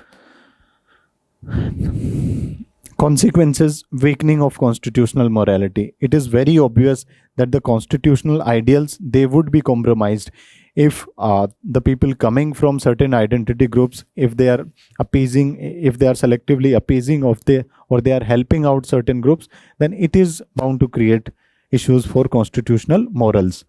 Communal polarization, developmental distortions, the policies, they would be designed and implemented favoring certain groups only, and that's an issue. Not entirely negative. So there's a positive side to this as well. Political mobilization enabled representation. Yes, we cannot deny this aspect of this discussion as well. That one that this whole idea is based upon consolidation of votes of a certain group. So if that group was something that was marginalized and it was at the fringes of the society, so if they are getting consolidated and they are getting that representation, then definitely their voices would come out. Okay. Reforms measures, institutional measures have to be there. We know that the SR Bomai case, it held secularism as the basic feature of the Indian constitution. Electoral reforms have to be there. This is an important aspect, that the institution of the state or the state machinery have to work in an impartial manner. It has to work with a neutral outlook, and it doesn't have to incline to any particular group. Inclusive development, shift from identity based to deprivation based policies. Civic awareness has to be there. Yeah, people have to be made more and more aware about it. So this was our first chapter or the first topic of today, wherein we discussed the salient features of society. So I would briefly give a recap of this, that we have first understand the different features of our Indian society. Then we try to dwell into some of these features in great detail by connecting them to the current debates. We have discussed about this, the different diversities, that the salient features of society, within which diversity was one, language tolerance was another. Then we started dwelling into the different diversities, religious diversities, caste-based diversities, linguistic diversity, and within that the different issues that were there, whether it is the communal politics or the secular politics, or be it the three language formula that we have discussed. On caste, we have discussed about the caste census, which is an important and modern component of it. So this is one section which you can revise in very less amount of time, and you definitely find one or two questions on this. Moving on to the next second topic, which is role of women and women organizations. So this topic becomes very important. You would find questions from this particular topic almost every year, and there are different topics which are there. So we would try to cover some of the aspects which have been asked and some which are most probable to be asked. So let us start with the first. What do you understand by the term manosphere? So what you can do here is that you can refer to and collect certain data points, especially with respect to women and women related organization, in the very initial of this booklet, which is the first chapter, I guess, which provides the fact sheet. So you can refer to the fact sheet for different datas that are useful from the perspective of this topic. It talks about the women related health data of National Family Health Survey. It talks about the population composition, their participation into the workforce, and several other data sets. What do you understand by the term manosphere? How is it emerging as a serious threat to gender equality? So in the introduction, we'll start. Manosphere is an umbrella term for a loose network of online communities and influencers that promote anti-feminist, misogynistic, and male supremacist ideologies. So manosphere is basically, again, this is something that relates to the misogynistic outlook of certain groups, and particularly on the online media. We have seen that this is a perennial issue for women who are utilizing the online platforms, that they are facing the issues of cyberbullying. They are facing several other issues, threats, abuses, harassments that happen on the online platform. So it is group of this is network of these people which is called as the manosphere. How it is emerging as a serious threat to gender equality. It is very simple for us to describe that how it is emerging as a threat. What are the features? Ideological core, belief in male victimhood, rejection of feminism, normalization of gender hierarchy. So basically this can be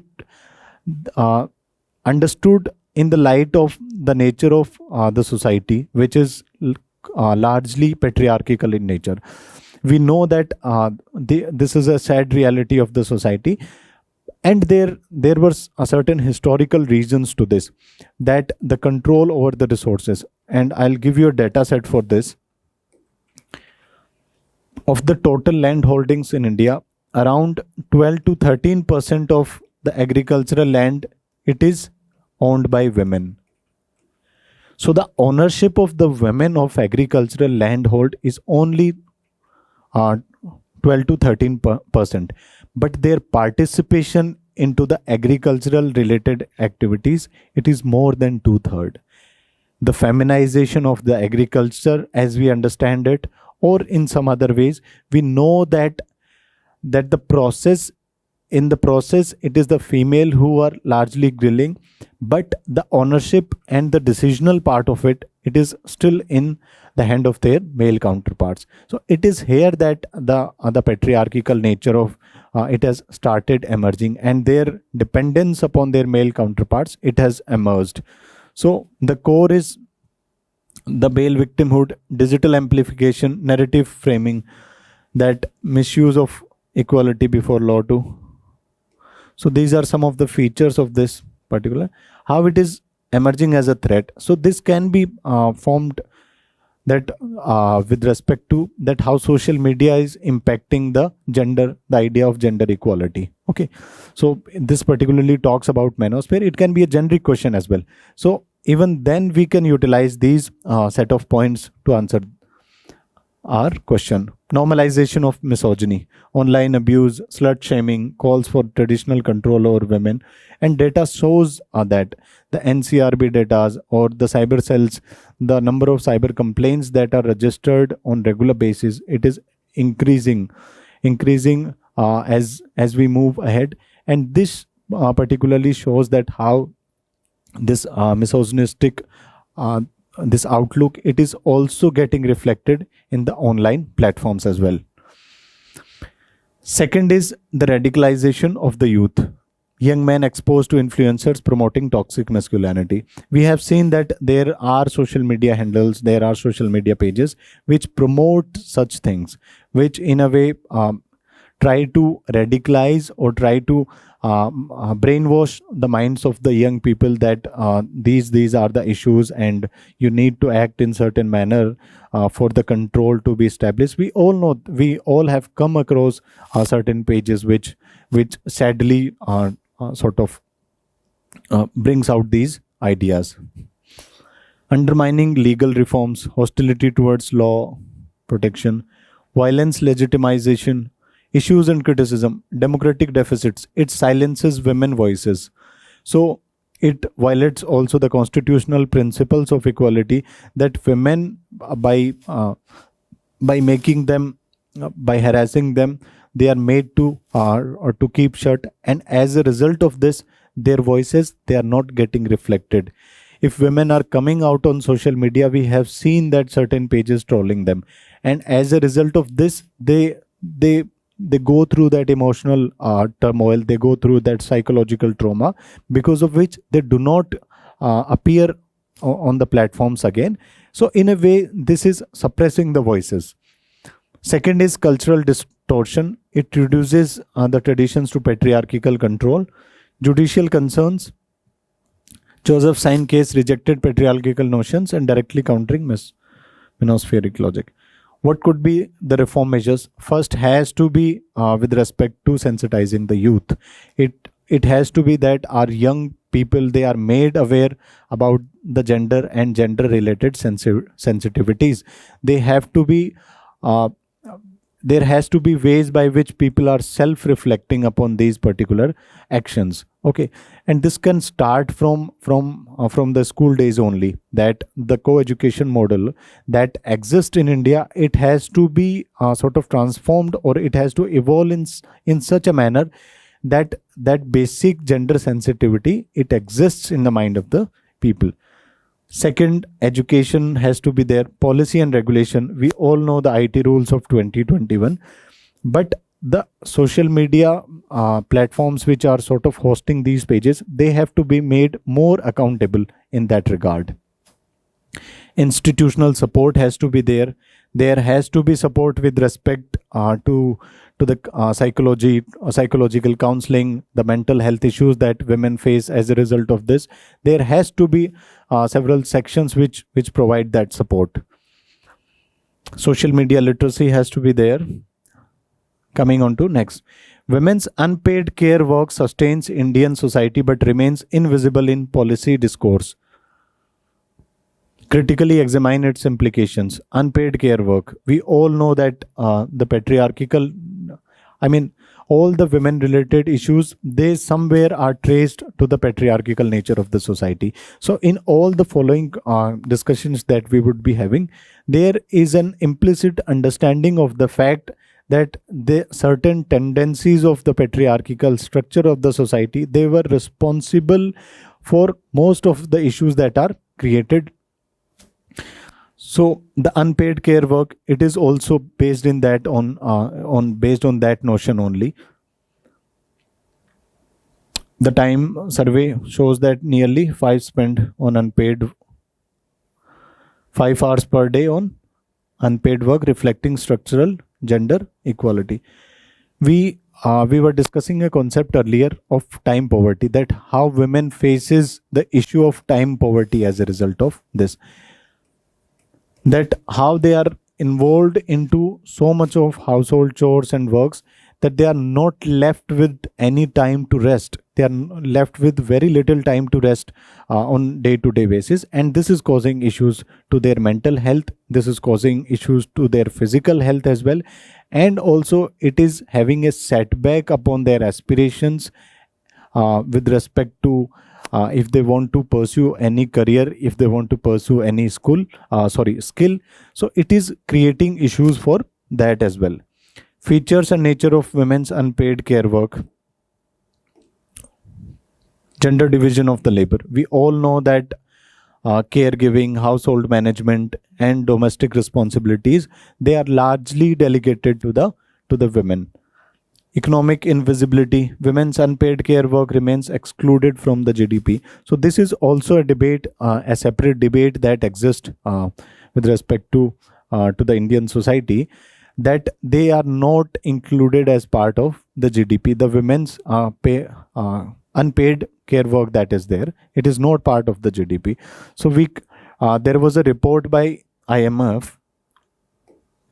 A report by IMF said that if the women's unpaid care work, it is also made part of GDP calculations, and if their participation is increased at par with men, which is around 50%, and it is accounted properly, then we can see a jump of around 30% in our GDP. So if our current GDP is 3, then we can see that the GDP would go to 4 trillion. So there is a possible jump of around 30% in our GDP. So this is a report by IMF which states these facts. So there is economic invisibility. Rural burden. In rural areas, fuel wood collection, water fetching, we all know that these have been traditional issues and these are still faced. We know that the cooking of the women in the rural area, it is largely done by the woods that they collect, and as a result of it, it is causing them certain health related issues as well. We know that there are lungs related ailments that these women face. Okay, so this was rural burden. Then implications for gender equality. Economic consequences are there. It limits their female workforce participation.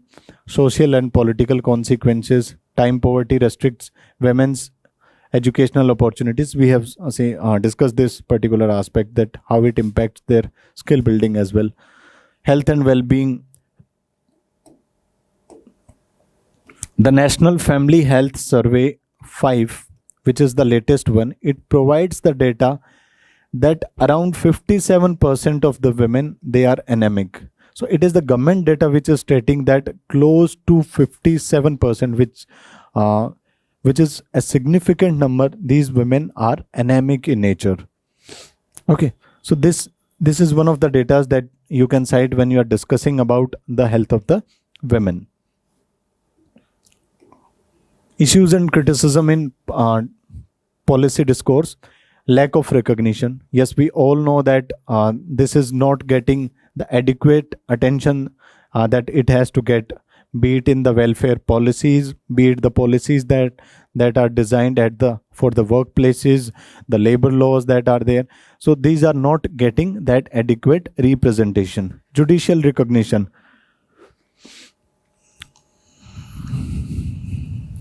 Gender budgeting limitations. So the existing gender budgeting frameworks insufficiently address investment requirements for strengthening care economy infrastructure and support services comprehensively. So we are discussing this all these aspects with respect to the unpaid nature of the care work that women carry out in India. Reforms expand the crash facilities. This is one aspect. And along with expanding the crash facilities, the shared responsibilities has to be promoted within the society, of household chores, of workplace commitments that are there. Invest in the care infrastructure, improved water supply, LPG gas connection, the Pradhan Mantri Ujjwala Yojana. This was a great initiative that has tried to tackle the issue that was existing in the rural background. So there were large number of free gas connections that were provided to women, and that have had its own impacts. And there was a report that was there in Down to Earth, I guess in the Down to Earth magazine or somewhere, where it mentioned that as a result of women, as a result of the issues which are coming in the present times, especially the climate related issues like the water stress, it is leading to a phenomena of early marriages. We might discuss this in later part of the discussion as well, but just to highlight that, because women they would be more involved into fetching of the water, so this is promoting more marriages, early marriages of the girl child. So this was a startling fact which I came across in one of the discussions. Data driven policy planning has to be there, that when we are talking about women and women related issues, then we have to be sensitively they have to be included there. India has been ranked 131 in recent Global Gender Gap Index. In this context, lists out the challenges to achieve gender parity in India and the steps taken by the government to achieve. So first we'll start with the Global Gender Gap Report, that it highlights gaps in economic participation, health, education, and political empowerment. So there are several indicators upon which the women related issues, they are highlighted, especially with respect to global gender gap. So you can also define the gender gap in the introduction part as well, because the ranking, it is already mentioned in the question part. So you can briefly define what is gender gap that exists. Key challenges in achieving gender parity: economic participation, low female workforce participation. It is around 37 to 40% only currently. This is economic region, wage gap and glass ceiling effect that exist in the workplaces of India. Health and nutrition, intergenerational malnutrition that we see, 57% women being anemic. Son preferences, skewed sex ratio at birth in some states, despite prevention of this prenatal recognition or prenatal determination of the sexes. These issues exist. Educational skills. So let me introduce a concept for you here, that whenever you are talking about some question on women or women related issues, try to follow both as solution and as both as part of issue. Let us first discuss about issues, then the solutions of it. It will be helpful as a template for us to discuss most of the question. This is the life cycle approach. Life cycle approach of discussing the women related issues. And what is this life cycle approach? That when you are tracing the women and women related issues, start from the very birth of it. Birth, or in case of women, it is unfortunate, but pre-birth, that how the choices are made, whether the girl would come to the world or not, they are made before their birth only. At their birth, during their bringing up, how they face the discrimination with respect to nutrition, food, with respect to education, then their workplaces. Then this is a proper cycle of the complete life of a woman, across which you can trace the issues, and it will help you find out some of more practical and grounded issues, and that too diverse points that you can generate for women at different age groups or age levels. Solutions would be in a similar manner, that you start solving these issues from where the problem has started: pre-birth, birth, their childhood, their marriages, their workplace related challenges during their old age. So this is a life cycle approach that you can follow. So we'll try to see some of these things in our question as well.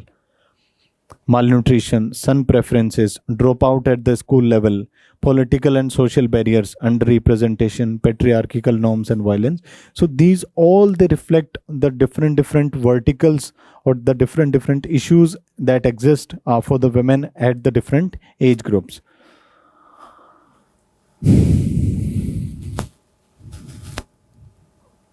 What were the initiatives that were taken by the government? Constitutional and legal measures. We all know we can include some of the constitutional articles. We can include some of the important judgments taken by the government, be it the Hadia case or some other prominent judgments that were there. Vishaka Guidelines of 1997, which protects women at the workplaces. Political empowerment, the Nari Vandan Adhiniyam of 2023, which talks about political reservation of the women, economic and social missions. So again, we can chart out the different schemes in different sectors that were impacting women: the economic, the political, social, Mission Shakti, Beti Bachao, Beti Padhao, Poshan Abhiyan, Mudra and Stand Up India, maternity benefit. Education, we have the new education policy, e-Vidya, some scheme related to the safety and security of the women, like the She-Box scheme is there, certain accommodation facilities that are provided to women as well. Okay. Domestic violence has been a major threat to women empowerment in India. So this is one issue which is very prominent with respect to the women of India. And this is one gender related issue which is getting highlighted as question in many years. In this context, list out the challenges in the implementation of Protection of Women and Domestic Violence Act 2005. So we have to list out the issues that exist with respect to this particular legislation. Briefly describing about it: salient features of the PWD Act, the definition, inclusive relationship, then the core demand, the critical assessment of it, what were the challenges in its implementation, institutional gaps, low awareness. We all know that the systems, they are not designed or not made sensitive enough for the women. We see the overburdening of the workforces, of the protecting forces, weakening of the legislative frameworks that are there. We have seen that even after some of the judicial pronouncements, some of the things, they have been removed from the legislations, but they still get implemented at the lower level because they are not having awareness about those particular legislations. Okay. Then you can briefly highlight the positive out, how far the act has been successful, what can be done in the future as well. Critically analyze how unpaid domestic and care work reinforces gender inequality. We have already discussed this particular question. So take note of these important keywords that are coming: GDP, invisibility, intersectional burden that is there, and economic exclusion, and try to support these different issues with some data points, with some examples. Try to include some case studies which you can utilize in your which you can utilize while you are putting up your points.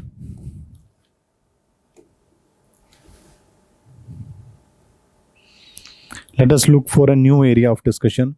In recent times, there is an increase in acid attack on women in India. What do you think are the reasons for this? What should be done to control this? We can start with the data of National Crime Records Bureau, that how the incidents they have increased in the past. Reasons: patriarchal mindset, easy availability of acid, low conviction and deterrence. Social factors that are involved into it, urban stress and media influence is also there. We see that we have discussed the earlier issue of the targeting of the women, particularly with respect to the choices that they made for their partners, the honor killing, and some issues that are related to youngsters, which is also causing such issues. Implications: physical and psychological, economic. We see that after acid attacks, the women face grave issues. They are not able to sort of accommodate themselves properly into the society. They are not able to go to the workplaces freely. They are harassed with that. So it brings that additional psychological and emotional trauma for these. So for that, we need to have counseling for these women. We have to make people sensitive. We have to make people aware about these issues that women face and how these things can be taken care of.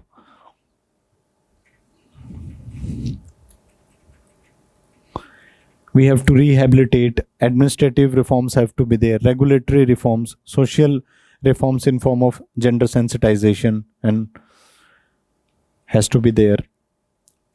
Pastoralist women in India face a unique form of marginalization arising from the intersection of gender and livelihood identity.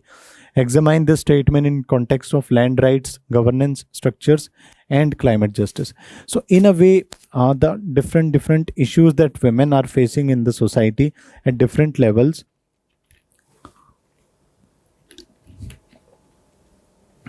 we are trying to look at the different verticals upon which we can see that how these issues they are getting reflected or they are getting manifested in different walks of the life of the women. Land rights, governance structures. We all know that these issues they form at the core of the women and women related issues. For land rights, we need that invisible ownership, that women do most of the work in the agricultural fields, but the ownership that is not there with the women. And how it is a concerning part. It is a concerning part because of lack of ownership, they cannot get access to bank loans. They are not able to they are not having any capital with which they can start any venture, they can have any entrepreneurial spirit. So it is these issues which are deeply embedded in society, which is not able to by which women are not able to move ahead. Okay.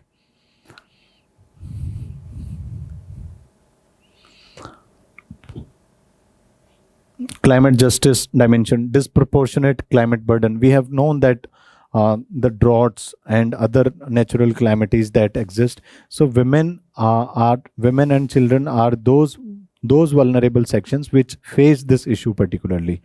They face this issue more because, let us take an example here. that if there is a drought in one part of the nation, so it would be the women who would be fetching most of the water for all the household chores and all the water that would be needed at home. So they are at the receiving end of it. Loss of mobility routes, gendered land titles, inclusive governance have to be promoted, climate responsive schemes have to be there. So we have to evolve our governance structures as well in a way that they are sensitive to the changing economic realities, to the changing social realities, and to the climate related or some technological realities that are coming up in the society. Next, it talks about women's empowerment in India is sector specific, uneven and socially mediated. Analyze this statement using examples from education, economy. So this particular topic, examine the role of women in armed forces. So these are different dimensions upon which we are trying to touch the women and women related issues. Let us look for something that is more significant. Rest, you can go through these questions as well. Evaluate the role of symbolic representation of women in politics, transforming societal attitudes towards gender. Yes, we can take up this question because it talks about the political representation, and it is more important from the angle because the Nari Vandan Adhiniyam that was brought up in 2023, which talks about the political representation, political reservation or political representation of women in the legislatures, which is the 33% reservations. And especially this was in news because of the Delimitation Act that was brought up by the current government. So this is something that might be asked about the political representation of the women.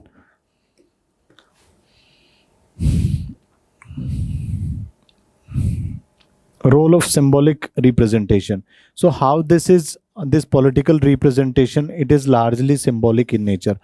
This is also called as token representation. You might see this term as well, token representation. So how this is a token representation or a symbolic representation.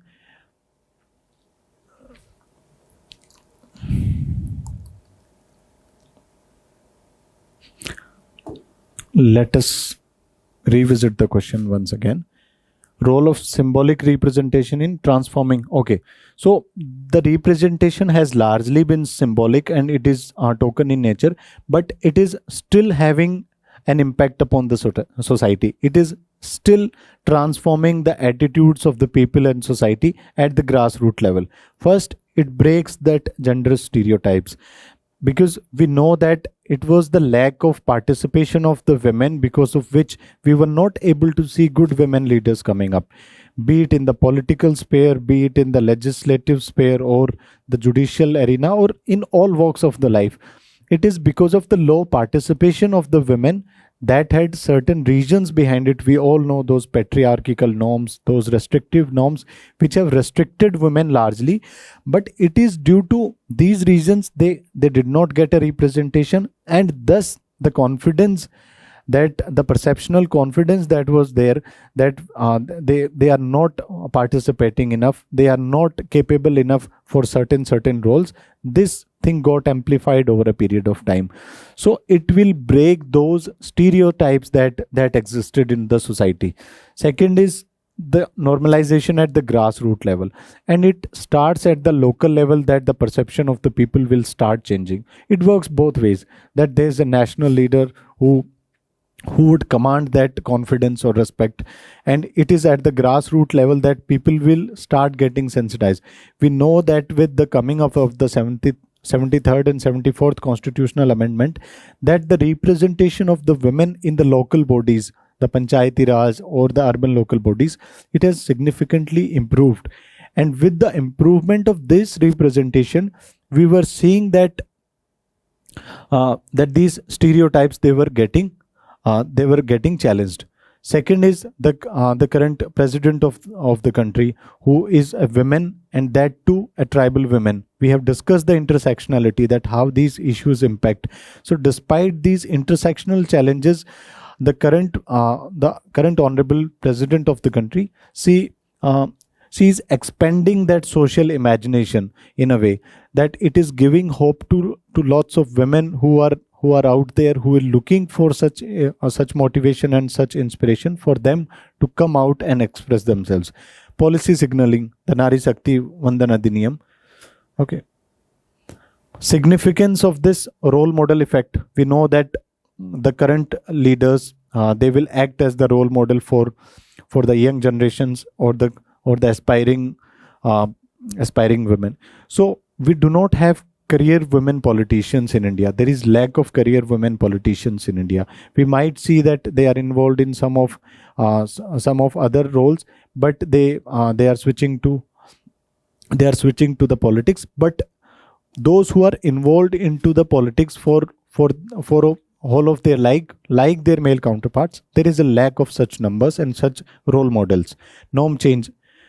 Legitimize public discussions on sanitation, nutrition, healthcare. It is very much obvious that when these women, they will move to legislatures, they'll start having discussion on these things, and we would see that the representation getting more and more effective. Issues and criticism, tokenism and proxy politics. We know that the Sarpanchpati culture or the Pradhanpati culture that exists in most of the parts of these women, they are getting representation because of the reservation policy, that there has to be a women's seat that has to be reserved. But it is their husband, it is their other male relatives who would be commanding the most of the position, who would be exercising the power and authority. So this is one issue. Second is structural barriers still exist, that we all know that women, it is not easier for a woman to get into politics. We see that it is not also seen at the college level or the university level. There are very less number of women who are getting that representation, and it starts at the lower level only. So these are the structural challenges in the society which is causing such. Legal versus social gap after women's professional experiences considerably. We all know that despite the legal mandate that was given, despite we having laws, we having several judicial pronouns, most of the issues, they still exist into the society in some form or the other, and that is the concerning part, that there is a gap between what is there and what has to be there. So the laws, they command something, but the society, it does not exercise that thing properly. Okay. Way ahead, capacity building and financial support. The dependency part is something that has to be reduced for this patriarchal setup it to erode, because it is persisting and feeding upon the dependency only. Gender sensitive governance has to be there. Intersectional focus. Okay. What were the causes for low female labor participation rate in India? Suggest some measures to improve it. So start with the simple data in the introduction, that 37% is the female labor force participation in India, which is provided by the Ministry of Statistics and Implementation. Causes: social cultural constraints, early marriages and motherhood. Economic and structural factors.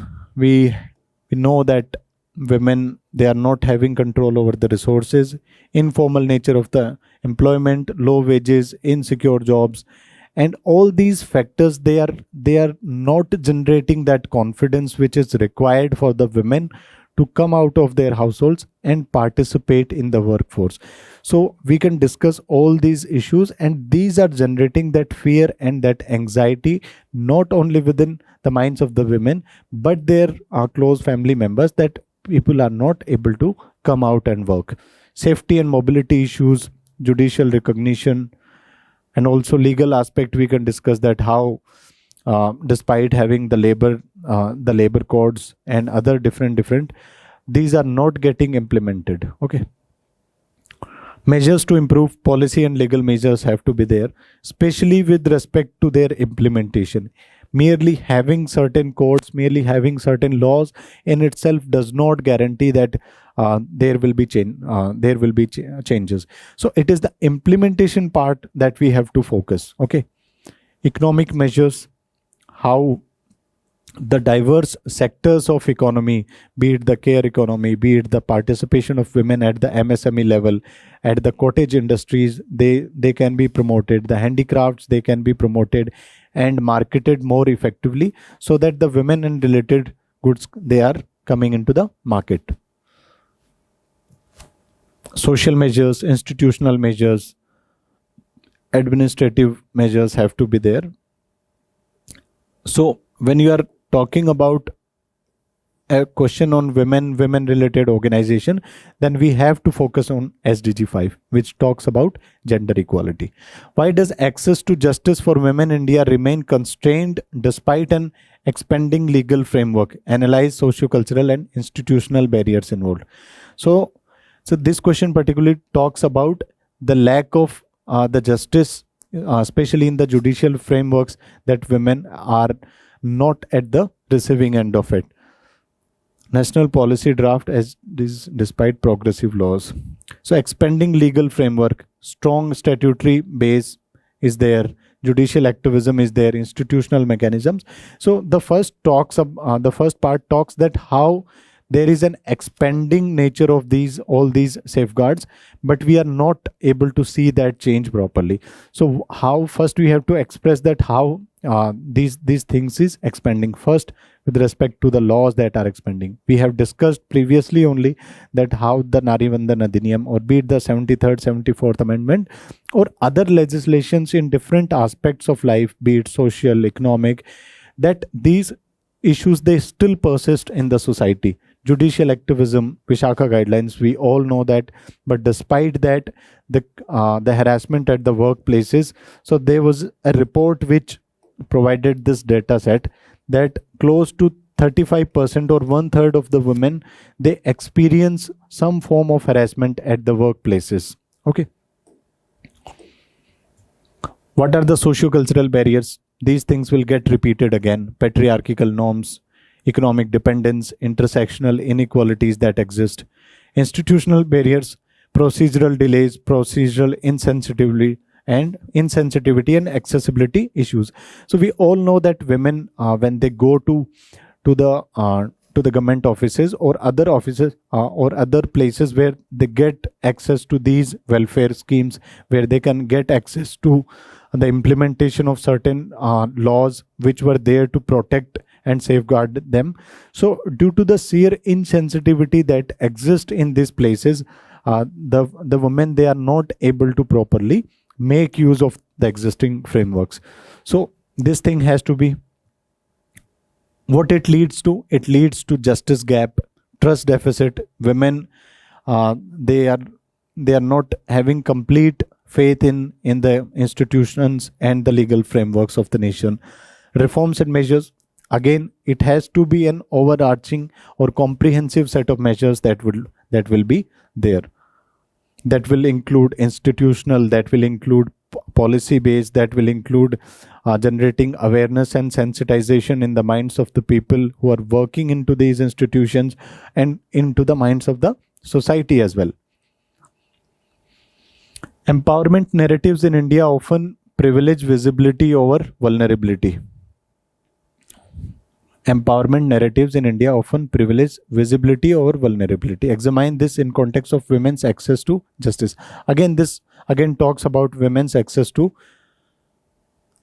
justice. But there is an additional aspect, there is a new narrative that this question talks about, that when we are talking about women empowerment, then those sections or those parts of empowerment are getting more, they are getting more traction or more attraction, which are more visible. And those who are more vulnerable, they are not getting highlighted properly, and they are not getting that space which is required. So let us see how this thing, symbolic milestones. We know that the Panchayati Raj reservation that was there, be it the Vishaka guidelines that we have talked, that despite them existing, the core issues, they are still there. Okay. Legal expansion is there, but the implementation again is is an issue. Media narratives, that these issues get highlighted. Issues and criticism, the neglect, underreporting, and stigma. These are the core issues that needs to be addressed. Of all the issues that we see in the news, which are more symbolic, there is it is like the tip of the iceberg. I'm not undermining any issue, but this is the level of things that are getting highlighted, and this is the level of things which are getting neglected. So it is the tip of the iceberg which is only getting that required attention. Because of the social stigma, women are not able to come out. This would be the next step. First and foremost, which is the biggest issue, that they are not even aware that such a thing is an issue in the first place. Women experiencing atrocities in the rural areas, women being neglected from the decisional part of their families, women being almost at the receiving end of all the issues. They are not even able to realize it. They are not even aware that this is an issue. Then it has been normalized to such an extent that they have taken it as their fate only. So this is the thing that we have to strike in the first place. Intersectional exclusion. So you can make use of these terminologies while you are having, because after all it's academic discussion that you are having in the paper. So you'll have to utilize certain good terminologies, good examples that we are having. Okay. Institutional barriers, judicial delays, low legal awareness, police bias, and the issues that women face in the police stations and all that. Then you can suggest some measures and move ahead. Critically analyze how public provisioning of basic services has reshaped women's participation in workforce and community life in rural India.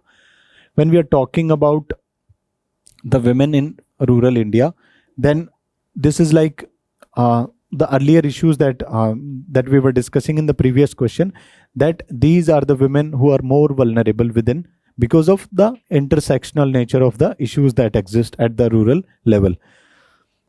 Public provisioning of basic services reshaped women participation. So this basically talks about that how the different welfare initiative, the different schemes that were launched by the government, how they are reshaping the women's participation in the workforce. So we can take help of some of the important government schemes, be it the Pradhan Mantri Ujjwala Yojana, that is there.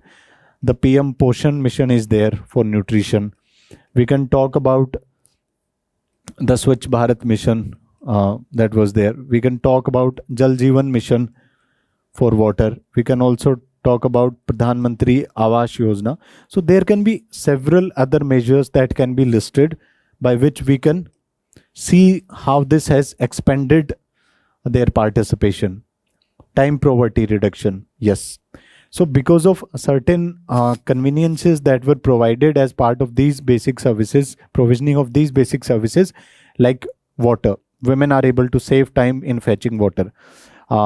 Second is the gas connections. Women are able to save time in collection of the wood, in preparing the food. They are able to save that time, and in a way it is helping in the time poverty reduction, the time issue that we earlier. Water and sanitation access, health and nutrition. And we know that once these issues they are reducing, their physical health improves, their mental health improves, their participation and the time available to them, it also improves significantly. Significance, economic participation would be more, leadership roles would be there, social empowerment will be there.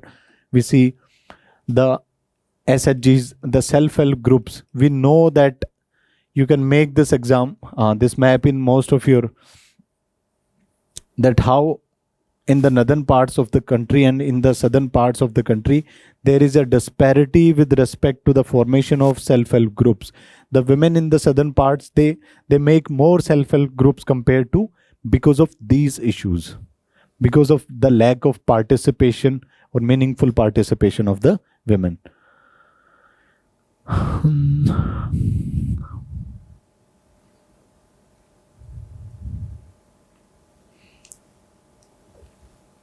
This is a very generic question. Discuss about the role of women from ancient times to recent times in development of Indian society. Then in different fields of or different walks of life, you can take the examples of different women, how they have contributed from the past. You can go back to the times of Gargi and Maitreyi, who were the intellectual stalwarts of that time, who represented the intellectual stamina of women of that time, okay, from the past times to the present times. You can mention about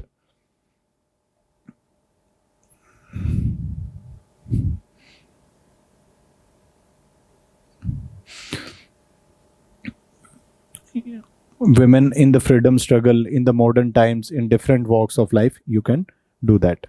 So this was our second chapter that we have discussed about women and women related organization. So thank you very much for this part. We'll see you in the next one. Thank you so much.